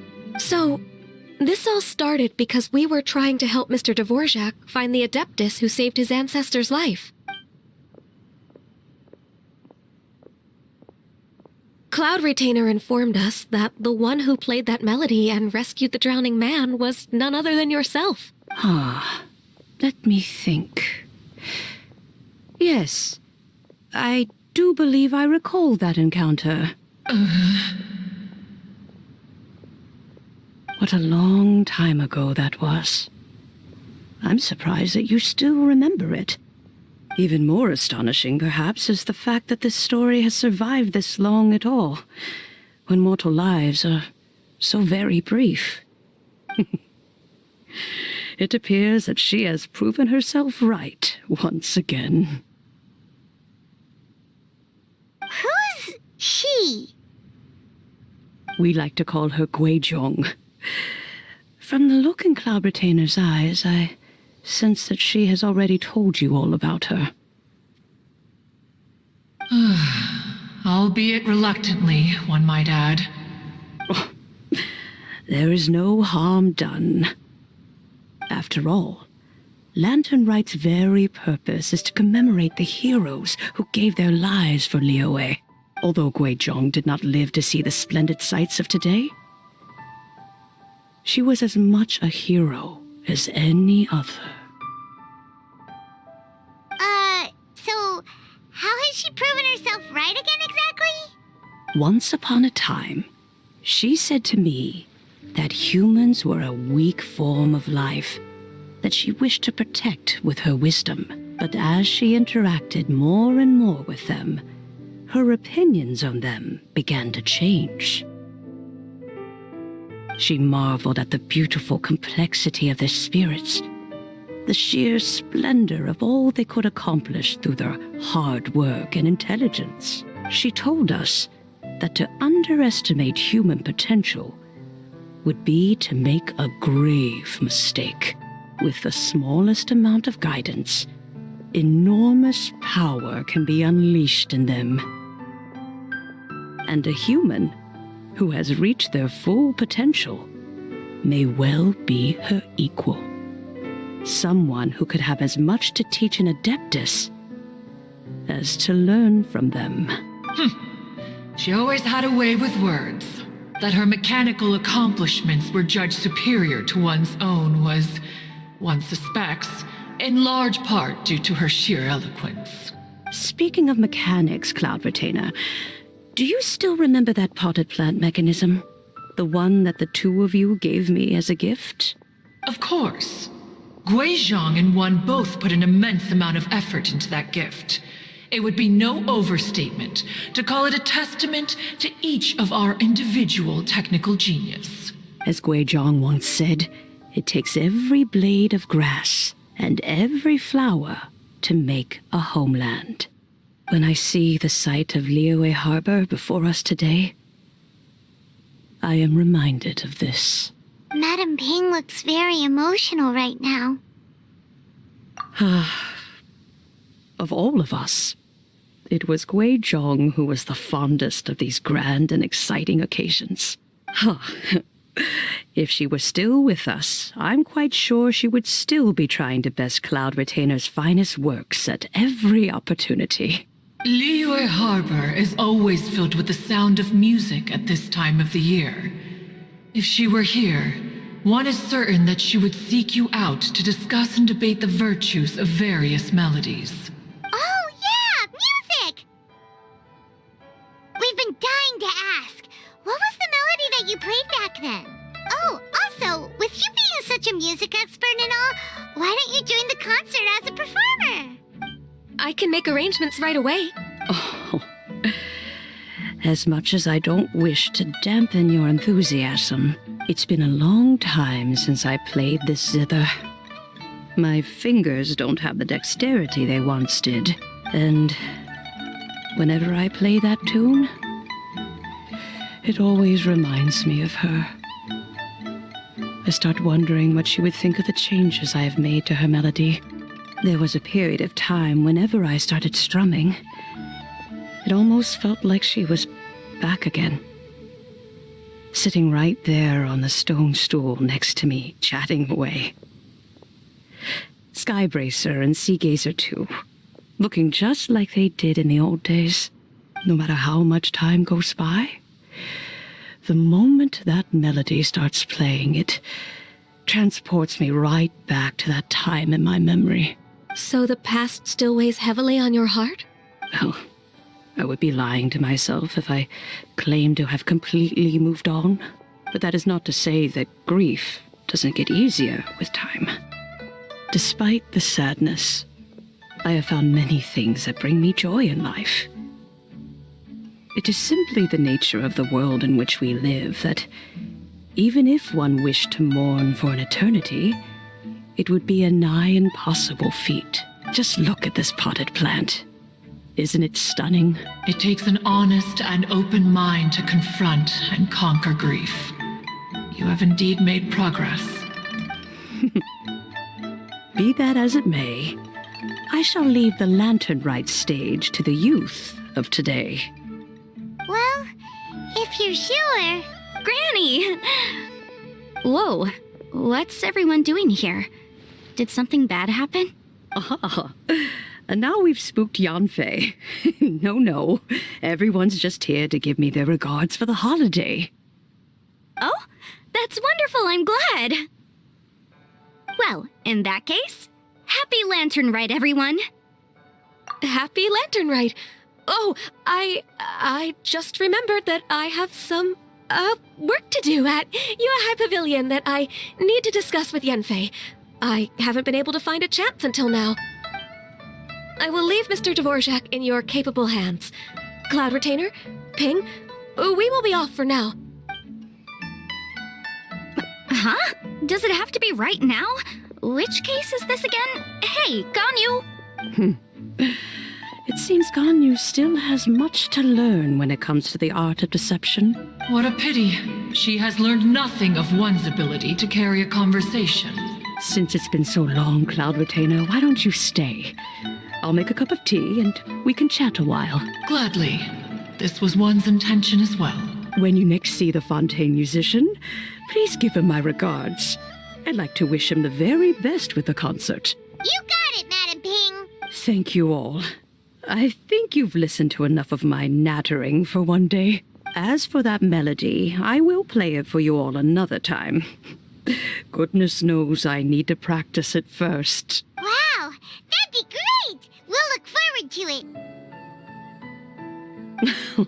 it. When that time comes, wherever her spirit may be among the countless grains of sand and specks of dust between the harbor and the mountains, perhaps she will look at the Liyue of today and steal a smile when she sees the prosperous land that it has become. All right, let's go tell Mr. Dvorak the news.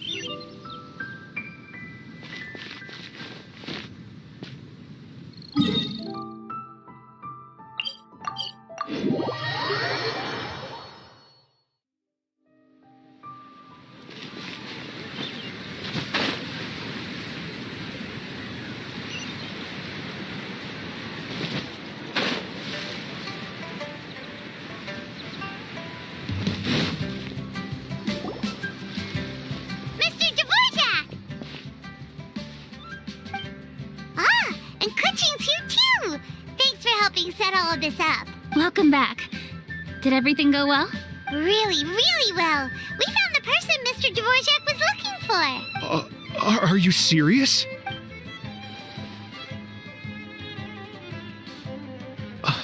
I see. So the melody my ancestor heard was an adeptus remembering her late friend? That certainly explains why it was such a powerful and poignant tune. Huh. That's a really interesting first reaction. Guess that comes with having a musical mind. I have to say, though, it's hard to believe that the fairy from the tale is now an elderly granny. Oh, Paimon knows exactly what you mean. Normally, Adepti don't age at all. But Streetward Rambler, or Madam Ping as we know her, probably only became old because it's what she wanted for herself. Madam Ping possesses vast knowledge and great wisdom. Whatever physical form she may decide to take, Her mind and wits are as sharp as they come. Yep, Ka-Ching summed it up perfectly. That's exactly what Paimon was trying to say. I think... yes. I must thank her in person. That can wait until after the concert, though. For now, I need to devote all my emotional energy to the performance. Ah, speaking of, Madame Ping wishes you all the best at the music festival. Paimon has a sneaking suspicion that she'll stay in her usual spot, but listen to the performances from afar. Wait, are you serious? Oh no, now I'm starting to get nervous. Okay, alright. Nope, another rehearsal is in order. Please excuse me, everyone.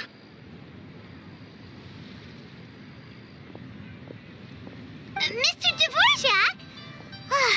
He's already gone. Paimon wasn't even finished telling him everything. Before we set off on our search with Ganyu, he asked us about what music means to people. After our recent adventure, Paimon thinks we have a lot more to say about that now. Please, share your insights with me. Well, we found out that music can be used for good, but also for bad. It can make people happy and moved, but it can also be sad and bittersweet. And music is like a kind of memory written in people's hearts. It can put you in touch with feelings from a totally different time and place. It sounds like you had an eventful trip. Don't worry, I'm sure Ganyu will fill me in on all the details shortly. Wait, does that mean you're gonna carry on working? Mm-hmm. Just a few things to wrap up. All the groundwork is done. As long as everyone enjoys the festival activities, all our efforts are worthwhile. Happy Lantern Rite to you as well. Whew. That should be everything taken care of, right? Oh, no, wait. Paimon feels like she's forgetting something. What was it? Oh, it feels like it was a while ago.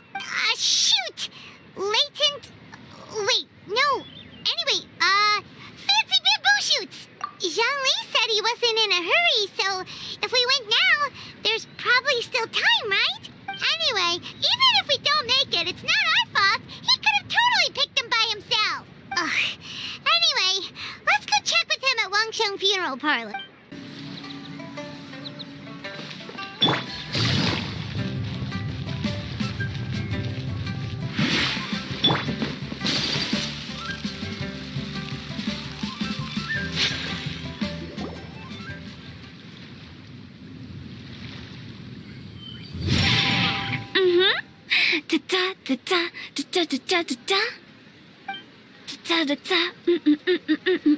Oh! Alright, let's take a break here. Oh wow, look who it is! Are you here to hang out with everyone's favorite funeral director? So you're just casually practicing your rapping skills at the entrance to your funeral parlor? In broad daylight? Okay. After everything we've been through, you don't see me for a hot minute, and you're back to being scared of your own shadow. We have all this open space, a clear view of the mountains behind and the sea in front. Not to mention we have several invisible audience members enthusiastically cheering us on. It's the perfect spot to rehearse. Invisible audience members? Gotta say, it took me a few days to get used to Director Who's way of talking. Xinyan was pretty spooked too when she first got here. Just like when she sees a frog, but a giant frog with sharp teeth. Come on, knock it off. What's wrong? I've never seen someone look so confused before. Well, don't worry, because Director Who's here to explain it all. There once was a Fontaine musician who went around town on a mission. He came door to door for his iridescence tour, looking for acts to audition. With my words, Xinyan's chords, and Yunjin as our mentor, we'll take the stage by storm with flames roaring and the whole audience calling for more. For sure! The whole dance floor will be yelling encore! Encore! Oh, now Paimon Paimon's rhyming along. But when you say flames roaring, are you sure this'll be safe? Oh, don't you worry about that. I'm pretty experienced on the stage, and I've already informed the Guizhong of all the pyrotechnics we're planning on using. Huh. Guess we'll just have to trust Xinyan on this one. Oh, Zhongli. He took one of those fancy meal boxes and set off for the mountains. Said he wanted to pay a visit to some old friends. It's a real pity that he couldn't be around for this. As well as being a true connoisseur of traditional art forms, he's able to appreciate Xinyan's performances too. Yeah, that's right. Matter of fact, he was the one who first invited me to perform here. To tell the truth, though, I never thought I'd really find myself rehearsing here one day.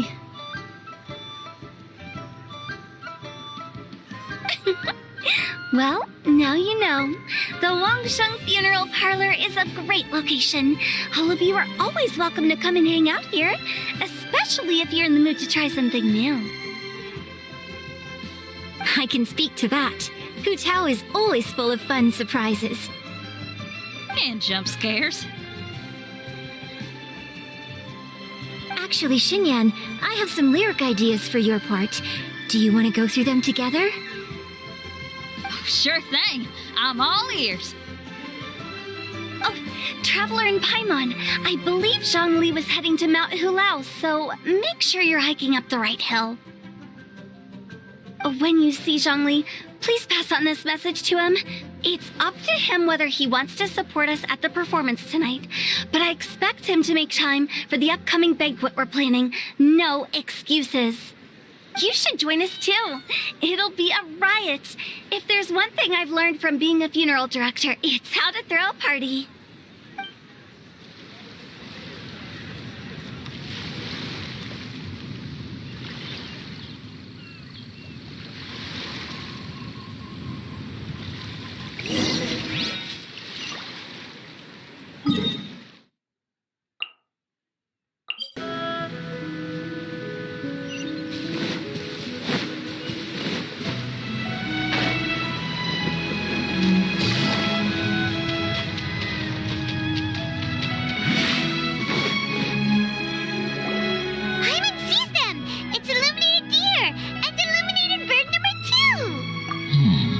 Familiar face.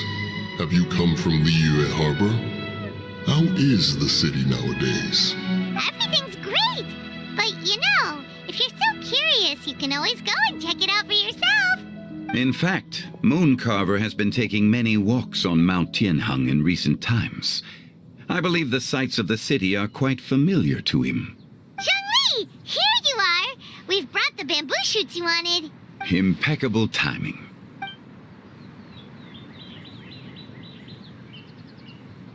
Traditionally, bamboo shoot soup ought to be slow-cooked for many hours on low heat. Using Adeptus arts to hasten the process is something of a shortcut. Wait, that mechanism, is that? Indeed. Cloud Retainer kindly lent me her supreme cuisine machine. Can we not just call it a cooking machine? Actually, never mind. She seems to take a lot of pride in her mechanical gizmos, so it's probably best if Paimon doesn't go changing the name willy-nilly. I trust that you found the answers you were seeking during your recent journey. Excellent. The past should be remembered, but not overly dwelt upon. Our journey should be seen as a means to take on more from the world around us. When the bamboo shoot soup is ready, I must insist that you try some for yourself. Oh, Zhongli! Hu Tao told us to tell you something. She said, it's up to him whether he wants to support us at the performance tonight, but I expect him to make time for the upcoming banquet we're planning. No excuses. When she says performance, she must mean the Lantern Rite Music Festival. As for the banquet, she didn't tell us anything more about that, but she invited us to come as well. As you can see, I have a prior engagement with 2 Adepti friends of mine tonight. Please, give Director Hu my best wishes for the performance. As for the banquet, since the Director insists, Far be it from a mere consultant like myself to refuse. Yay! Then we'll see you there? Absolutely. Rex Lapis, the bamboo shoot soup is ready. Thank you. I will examine it right away. The appearance is exquisite, and the aroma rich and intense. The craftsmanship of this machine is commendable indeed. Since you came all this way, you should not leave empty-handed. Please, take some soup. It tastes most exquisite while still warm.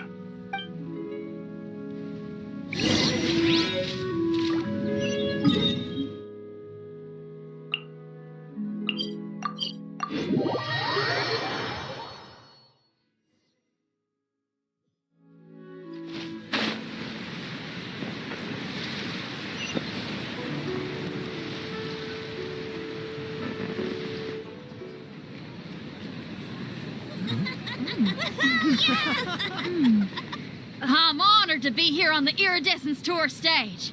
All right, without further ado, I'm Xinyan, this is Hitao, and this is a little something called... The Blaze Lilies!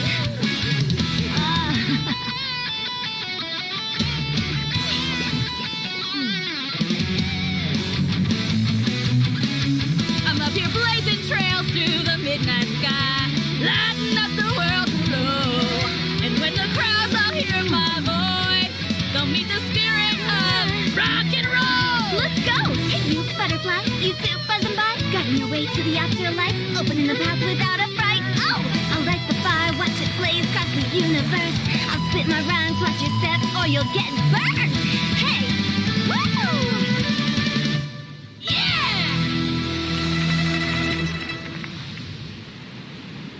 Does anyone have any plans tomorrow? With another year behind us, I think we deserve a celebration of our own. My treat. Interested? The Tianquan footing the bill? I can't miss out on that.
May the year ahead be a blessed one. I believe it shall be.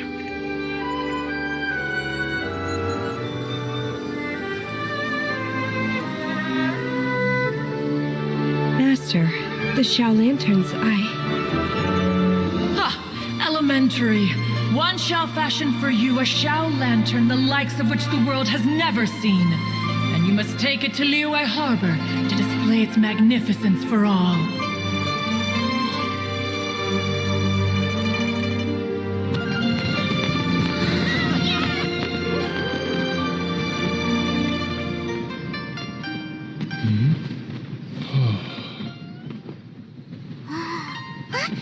Listen! That must be Madame Ping!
storyteller director. Always so generous. Come on, let's go.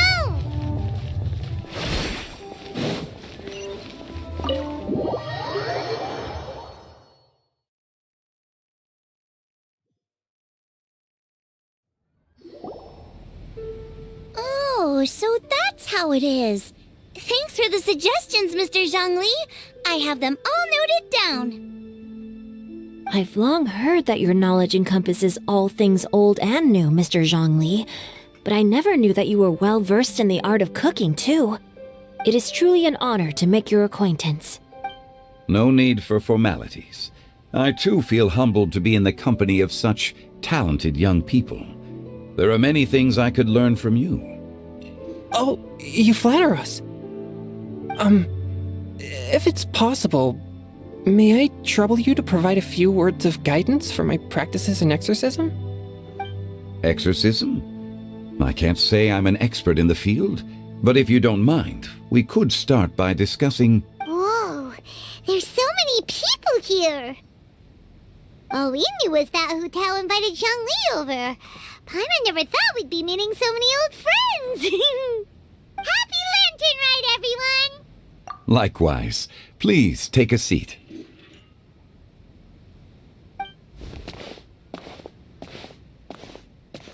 Happy Lantern Rite!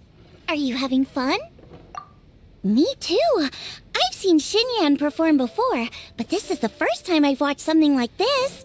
I heard that the audience loved it too, and she's been receiving quite a lot of performance invitations lately. She's more busy than ever, and Yoonjin's gonna help her. Yep, and they asked us to pass on their season's greetings to everyone. They hope we'll have a wonderful gathering. The performance was spectacular indeed. However, it gave Xiangling a huge burst of inspiration, which in turn gave us a bit of a headache. Us? Did Xiangling ask you to try out her dishes too? That, my friend, is beside the point. Watching you eat was enough for me. Come to think of it, I probably shouldn't have burdened Chongyun with eating my share too. Hold on, Xiangling came up with a new recipe? Let Paimon try! See, someone here knows how to encourage people. Thanks, Paimon. Oh, and I have to thank Mr. Zhongli too. He gave me lots of useful pointers that really drove it home for me. Oh, so that's what you were talking about before we arrived. Yes. Since we'll be dining together, the topic of our conversation naturally revolved around cooking. Xiangling's ideas are truly unconventional. Her choices in both ingredients and spices are comparable to a melody dancing on the tongue. My suggestions were nothing more than the icing on the cake. Oh, the two of you always deliver. Now I'm getting embarrassed. Anyway, I'll get everyone to have a taste after I've adjusted the recipe based on Mr. Zhongli's advice. That sounds like it might become a little safer to eat. How about I sample the dishes next time? Speaking of eating, Paimon feels like we're missing someone. Oh, Huta was the one who invited us, but she's not here. And where's Guoba? Oh, Guoba volunteered to help Dad at the restaurant. You know, lots of people come over to eat during Lantern Rite. Without Guoba helping out, I probably wouldn't have had the time to accept Hu Tao's invitation. As for Hu Tao... The director went to collect a guest. She asked me to stay here and host you for the time being. Seems like it's almost time. Huh? Hu Tao went to fetch someone in person? Oh, that must mean they are super important. Could it be Keqing? Ningguang? Or Captain Beto? She didn't clarify.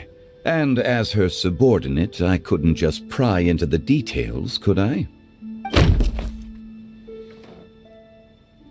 Ta-da! We're here! Oh, we're not late to the party, right? Right? Good thing the Conqueror of Demons and I are both as swift as the wind. And whoosh, we made it just in time.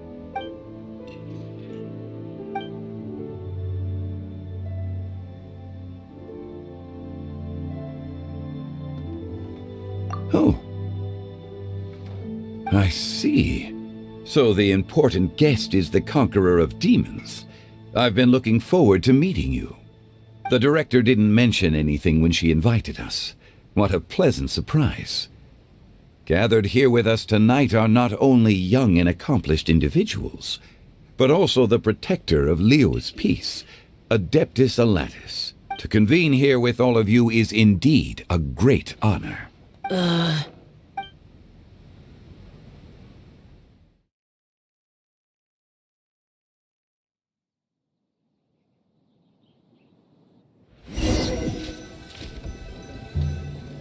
It's almost Lantern Rite, yet you took all the trouble coming here. The director has a way of making it difficult to decline. Rex Lapis, may I ask what troubles you? The director asked me to buy sesame oil in preparation for the celebrations. Then why would you come all the way to Wangshu Inn? I had a pleasant chat with Chef Yenshao and received some spices from him. And, see? Here's some matsutake and a portion of ham. What about the sesame oil? It's a shame. I couldn't find the kind the director was looking for.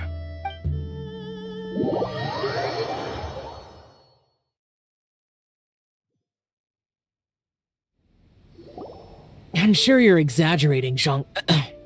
Sir. There he goes again. Enough with the pleasantries. Go let our guests take a seat. Everyone here today is well known in their own field and has probably heard about one another to some extent. Some of us are even old acquaintances, so there's no need to be this formal. I heard that the Conqueror of Demons and the Traveler are pretty close, no? Great. You two sit together. You should take a seat too, Director. Oh? Finally remembered me? When we arrived just now, the host at Shinue Kiosk told me our dishes are almost ready. Perfect timing. Let's not wait any longer and ask them to bring out the food.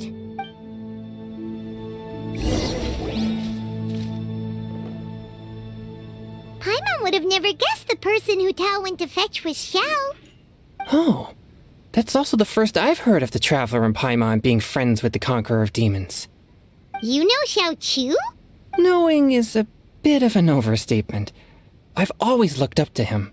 You might not know this, Paimon, but we exorcists have worked in close collaboration with the Conqueror of Demons for many generations, dispelling evil together, both in the open and from the shadows. Hard to imagine that thanks to Hu Tao, I've finally gotten the chance to meet him. Conqueror of Demons, I'm honored to make your acquaintance. Likewise. It is a great honor indeed to have a chance to meet the legendary Conqueror of Demons. Changyun has brought that name up quite a few times in the past. I remember you mentioning wanting him to understand the importance of exorcists. We know each other too. He helped try my dishes during the Masterful Chef's cook-off. I didn't think we'd have the chance to meet again. Happy Lantern Rite. No anecdote, however, compares to meeting you in person. I'm Xingqiu, Shangling and Changyun's friend. The pleasure is all mine. Whoa, everyone's getting all formal and polite all of a sudden. Paimon doesn't know what she should say anymore. Adeptus Xiao, mighty Conqueror of Demons, please accept Paimon's greetings too. Belated Happy Lantern Rite. Paimon tried very hard to look for a fancy word, okay? Don't be too harsh on Paimon! There's no need to be so polite. You're right. This was meant to be a nice little get-together between friends after all. Too much formality kills the atmosphere. I didn't plan this gathering only for everyone to walk on eggshells. Hiya. What's your true intention then? A little get-together between friends, sipping the finest tea and watching lanterns float into the sky, bidding farewell to the past and embracing the present with joy. And that is something our consultant would say. I think it deserves a standing ovation. Indeed. Exceptional acting skills, Director. As for me, I'm just here to have fun and treat everyone to something good. We all worked really hard this year, whether traveling or guiding. Cooking, helping with the family business, exorcising evil spirits, or conquering demons. And of course, our consultant, who's been helping out at the parlor every now and then. Everyone has done some pretty amazing things. As the one who brought everyone together, it goes without saying that I'm the one most deserving of praise. Huh? Sounds kinda self-important, but Paimon thinks it's pretty amazing that she managed to talk Xiao into coming. He rarely ever enters Liyue Harbor after all. It wasn't as complicated as you think.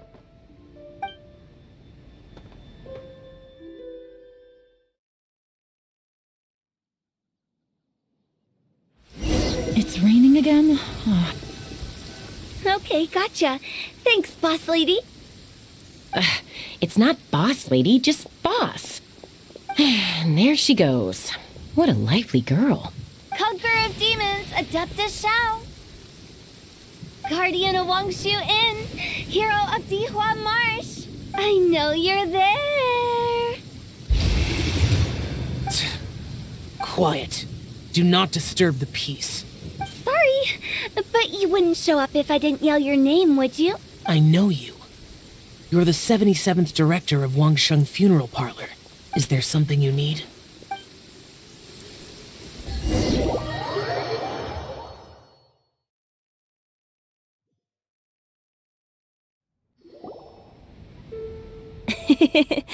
That does sound like one of Hu Tao's antics.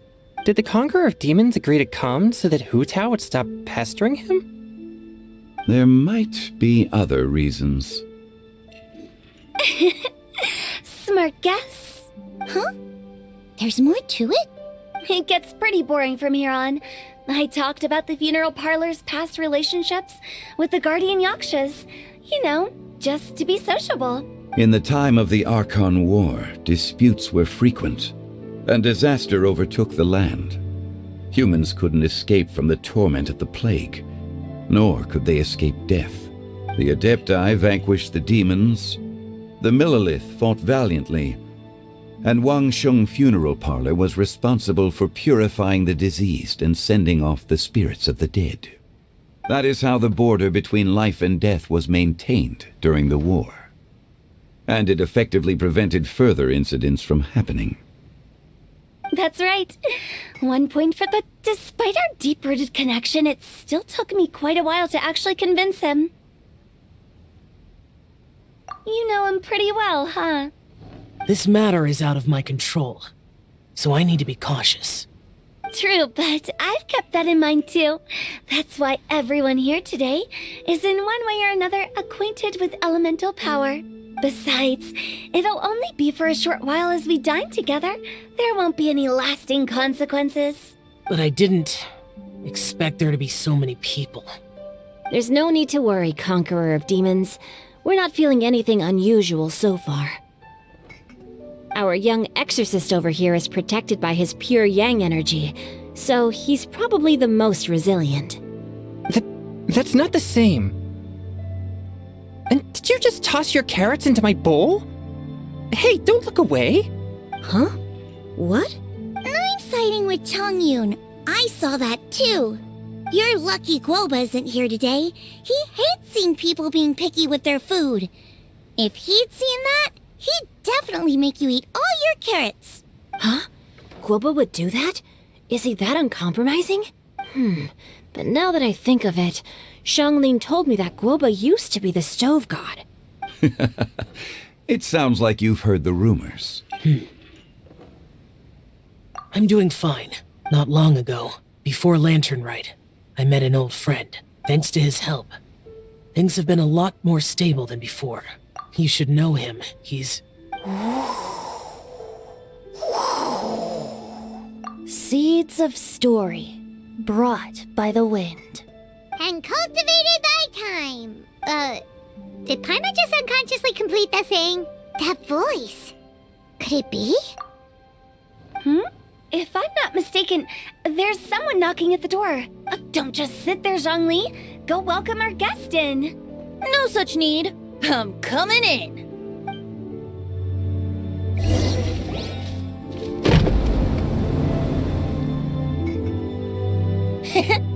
You finally let me in.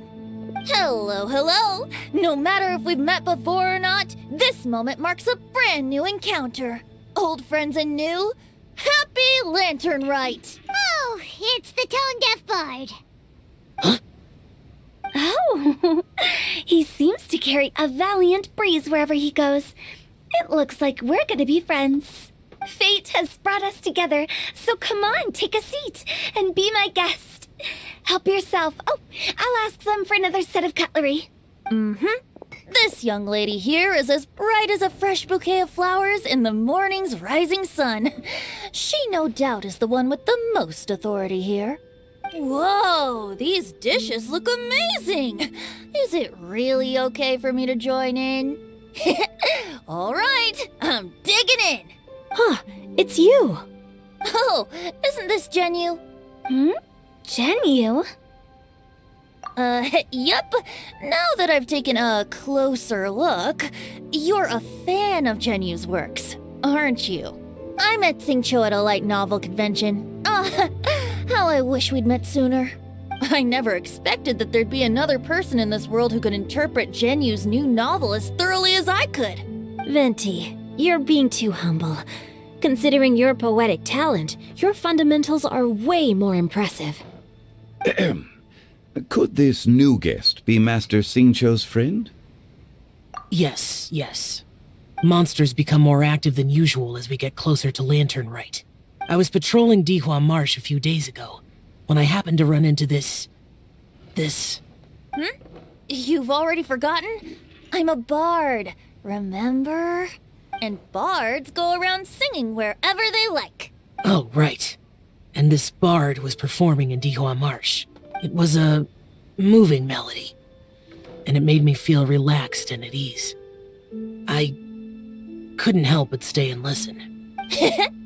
Thank you for your patronage. I understand now, too. I'm Zhongli, currently working at the Wangsheng Funeral Parlor. It's a pleasure to meet you, new friend. And I'm his boss. Oh, and if there's anything unsatisfactory, let me know anytime. That's very considerate of you. Oh? No wonder. Only a boss as savvy and reliable as you would be able to hire such an impressive consultant. Oh, you're too nice, Venti.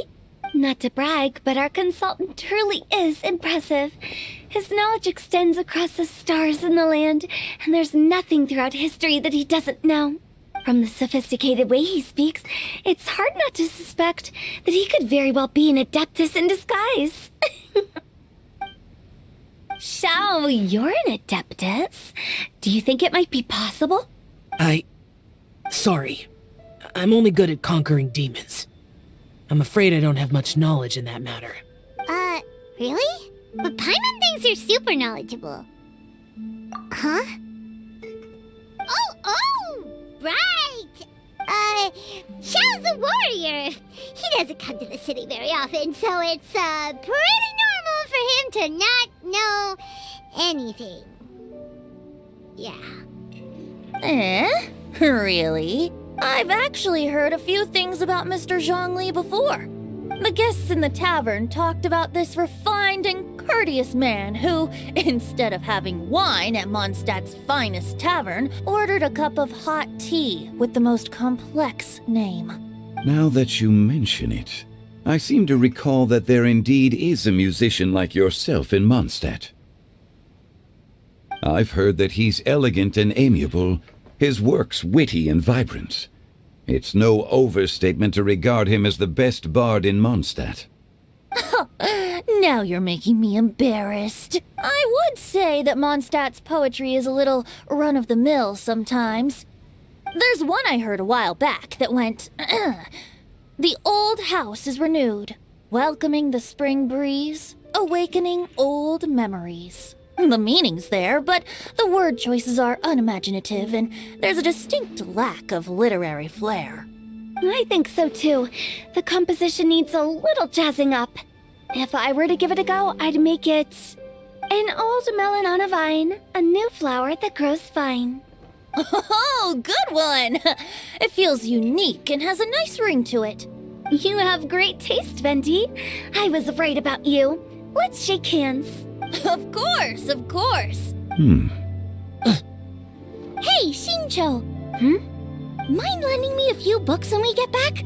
Pick out some well-written ones. I don't know if it's my own lack of literary knowledge, but I couldn't tell the difference between those two. I don't think it's your fault. Chongyun's right. It's not our fault. Oh, you have a point. But speaking of, why is the tone-deaf bard here? Are you here to take part in Lantern Rite too? I heard that Liwa will be hosting a Lantern Rite music festival this year. As a musician myself, how could I possibly resist the temptation to come take a look? Or listen. Getting to know other musical styles is essential to sparking inspiration, don't you think? As for the Fontaine friend who hosted the festival, I saw him near Stone Gate the other day. The Iridescence tour has finally been held successfully for once, so I had to congratulate him. Don't think anything of it. By the way, I was watching as you entered Shinyue Kiosk, but no one seemed to notice me. Should I say that it's because I'm an expert in hiding, or that a certain someone deliberately ignored the sound of the wind? Whenever Lantern Rite comes around, Liyue Harbor becomes bustling with activity. People are all busy watching the lanterns and strolling around the shops, and they might just go travel somewhere on a whim. It is rather difficult to predict another's whereabouts. The festival is in full swing and proceeding smoothly, and we're all gathered here with friends, new and old. This is no doubt a wonderful occasion worth celebrating. To come together with all of you at the beginning of the year, one can't help but be filled with joy. In a moment like this, I propose we raise a glass together. In my case, tea in lieu of wine. Very well said, Mr. Zhongli. That was exactly what I wanted to say. Now I'm getting a little self-conscious. I didn't cause you too much trouble barging in like that, did I? We usually drink wine during occasions like this over in Mondstadt, but since Mr. Zhongli insists on drinking tea, I'll give a toast with tea too. Everyone, thanks for the treat. You're welcome. As the host of this gathering, I hope everyone enjoys the food and drinks. May this year be better than the last. Considering that everyone may have other matters to attend to later, sticking to tea seems like a good idea. All of a sudden, they started proposing toasts. Should we? What's with the urgency? Sure. Have you two finished eating? It's always nice to have a breath of fresh air after a meal. Helps with digestion. Paimon will come too. Yeah? Okay then. Don't forget to come back.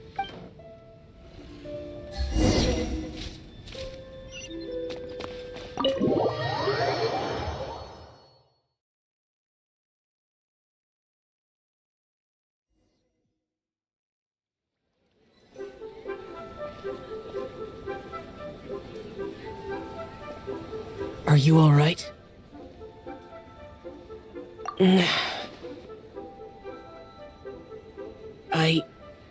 It's hard to describe. It's not that. There were those among the Adepti who loved gatherings and idle chit-chat. Sometimes they would call up a few others for a drink. Even I got dragged along to their gatherings many times. The Adepti all have their specialties, making most of them proud and arrogant. Everything they say is straight from the heart. It never gets too complicated. But this time...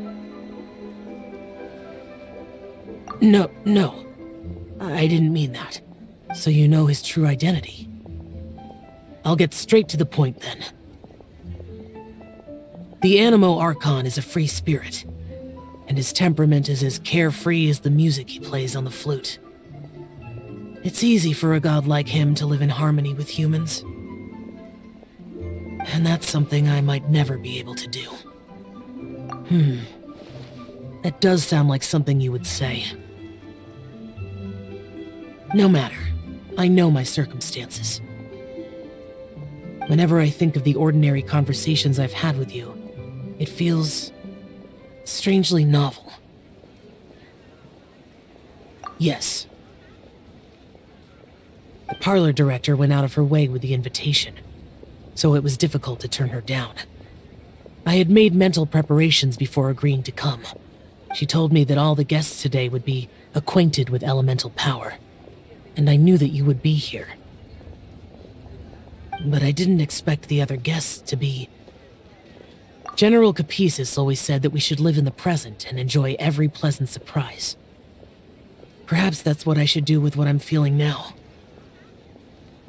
But I think he meant designing clothes for those around him. The clothes were intricately designed, but inconvenient to wear. Brother Bosacius never tried to hide his distaste in front of him. Rex Lapis did like his designs and even collected quite a few. The outfit he wears now was also designed by General Capisis himself. I never saw him wear this during the war. I didn't expect him to start wearing it later. Oh, here you are. I'm not intruding, right? You're not. What is it? Hu Tao saw that everyone's done eating and asked the staff to bring out the desserts. Paimon got so anxious that you weren't back yet that she scarfed down her dessert without the usual slurping and munching. To be honest, I was kind of worried too. You looked a little restless just now, and I thought you weren't used to the food here and was planning to head back to Wangshu Inn for something Yanxiao made. You're worrying too much. Why would I? Anyway, let's head back. Please wait! There's another reason why I came looking for you. Here, take these. I brought them for you. Almond tofu? Yup. Since the Masterful Chef's competition, you could say that Yanxiao and I are not only competitors, but good friends as well. I visit him at Wangshu Inn sometimes to discuss our cooking. I heard him say that the esteemed guest on the roof loves nothing more than a good plate of almond tofu, so I learned a thing or two about the dish from him. I'll be honest, before Hu Tao invited everyone, she secretly came looking for me, told me about the guests she planned to invite, and asked me for some suggestions on what she should order. So I made a few servings of almond tofu for you guys in advance. Take them as a token of gratitude for your support. When I told Guoba that I was making these for you, he started eagerly running around the kitchen and helping a lot too. Thank you for the trouble. There was no need to... I'll take them. Thank you. And Guoba too. You're welcome. Oh, the almond tofu I made probably tastes and feels a little different from the type Yanxiao cooks. Please let me know if there's any improvements I should make. Okay. That's all. Alrighty, we should head back now. We can't keep Paimon waiting.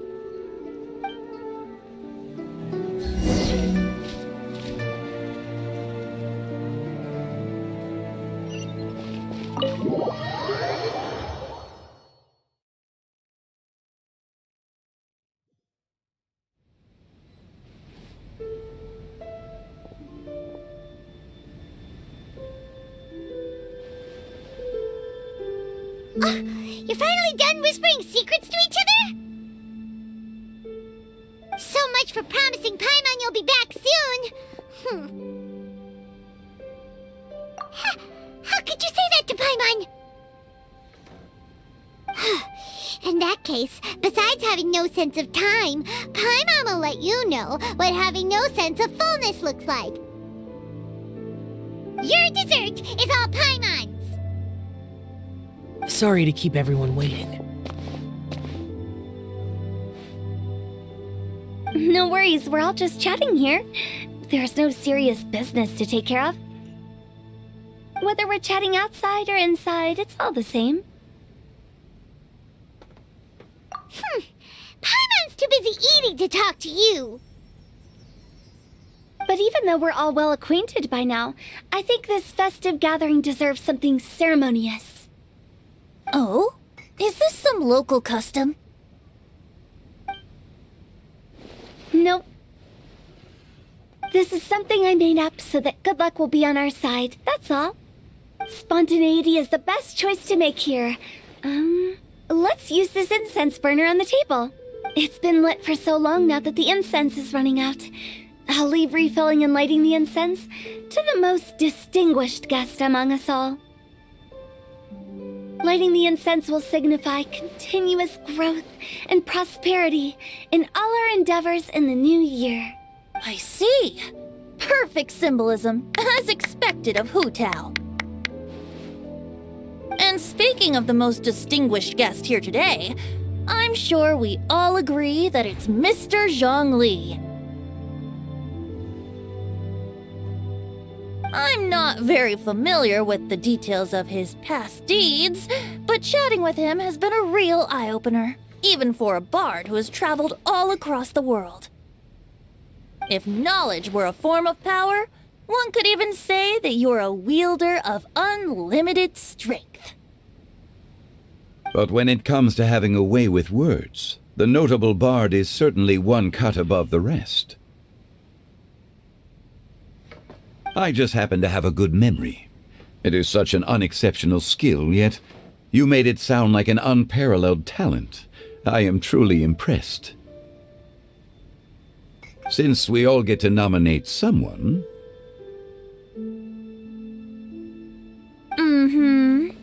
I think it's only fair that we let the parlor director light the incense. Huh? That won't do. Don't flatter me just because I'm your boss. We are looking for the most distinguished guest here. As the host, I shouldn't be involved in this discussion at all.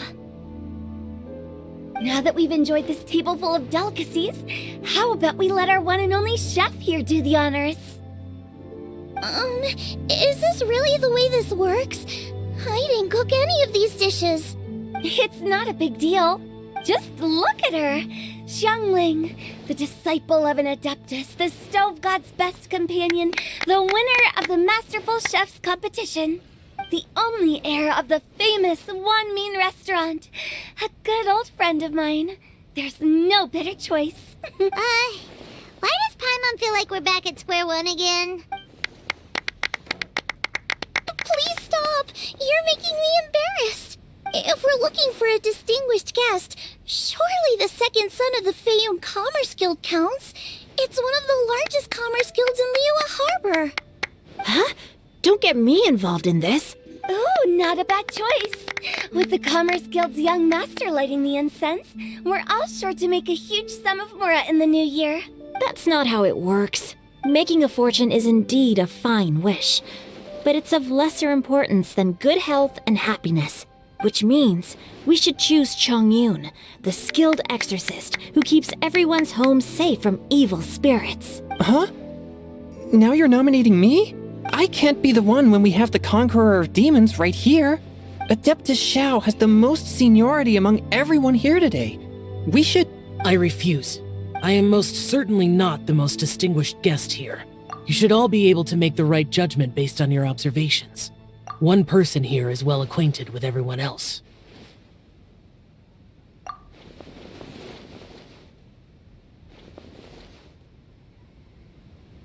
Oh, that's right! Even though you're always mocking Paimon, you're still pretty popular with other people. No, wait! Paimon said she wouldn't talk to you again. Huh? Who else is there? Huh? Huh? Does that mean Paimon's the most distinguished guest? Oh, well, that was unexpected! I agree. Paimon's just the one we need. Without a friend constantly by your side, a long journey would become dreadfully lonesome. But once you have someone there to brighten up the atmosphere, everything along the way will become lively and vibrant too. Ah, The traveler has traversed many nations and left behind a great deal of fascinating stories. But without Paimon, they would have become quite monotonous. Paimon plays an indispensable role in making your journey a happy and smooth one. You guys, Paimon's not used to being praised like that. Those were genuine compliments, right? Thank you. You made Paimon wait for a long time, but Paimon's not mad anymore. Don't take everything to heart, Paimon. Friends tease each other all the time. That is indeed true. That means Paimon is as important to the traveler as Guoba is to me. Looks like we've come to an agreement. Any objections before we proceed? I trust the traveler's judgment. Then Paimon it is. And now, the world's most excellent traveler's greatest companion, guide, and friend, Paimon, will be refilling and lighting the incense for us. Here you go. Take the match, and don't burn yourself. But if things go really wrong, here's the 2-for-1 coupon.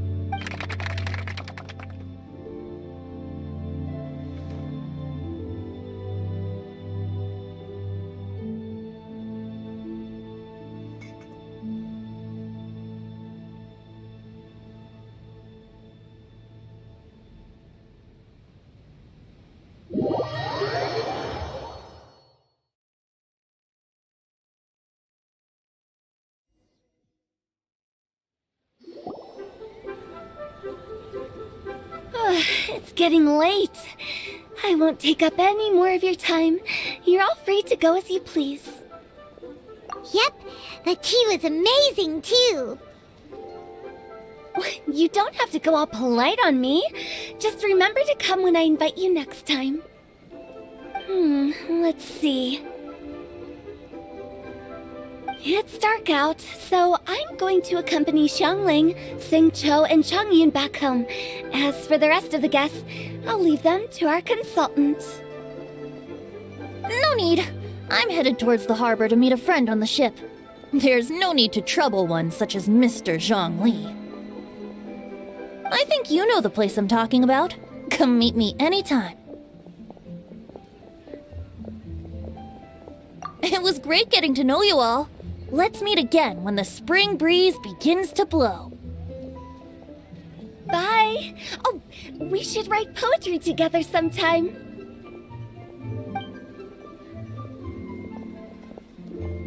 We'll catch you all later then.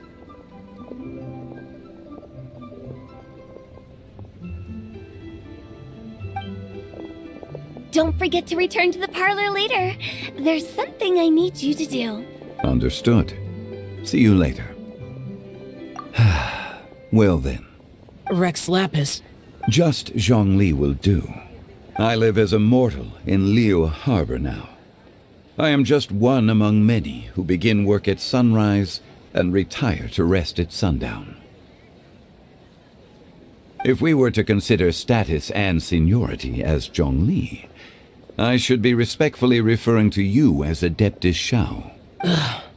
Heaven forbid. Not you too. I meant what I said. I heard that during the Lantern Rite Music Festival you conferred with Streetward Rambler and Cloud Retainer.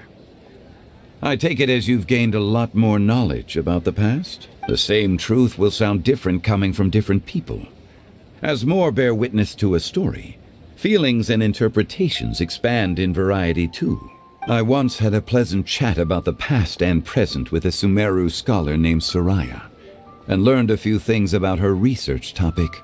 From the evidence she found and the conclusion she made, her area of research is already very close to the truth. But there are multiple sides to humans and gods alike. In the legends recorded by humans, some gods were depicted as arrogant and condescending, while others were kind and capable. But whether to me, Streetward Rambler, Cloud Retainer, or younger adepti such as Shao and Ganyu, those adepti and gods that may seem extraordinary to humans are something more akin to close companions. This was as true back then as it is right now. Just how Xiao may seem unapproachable to most, but the traveler has proved otherwise, so there's no need to dwell too much on certain things.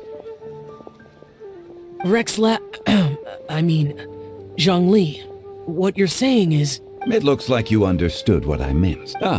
The director asked me to accompany you on your return, but I don't think you'll need my protection.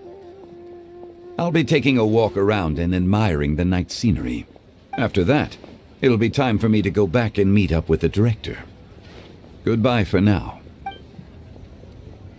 Bye, Zhongli! Everyone's gone now. Paimon always feels a little empty inside when a lively celebration ends. But at least you always stay by Paimon's side. No. Paimon got it mixed up.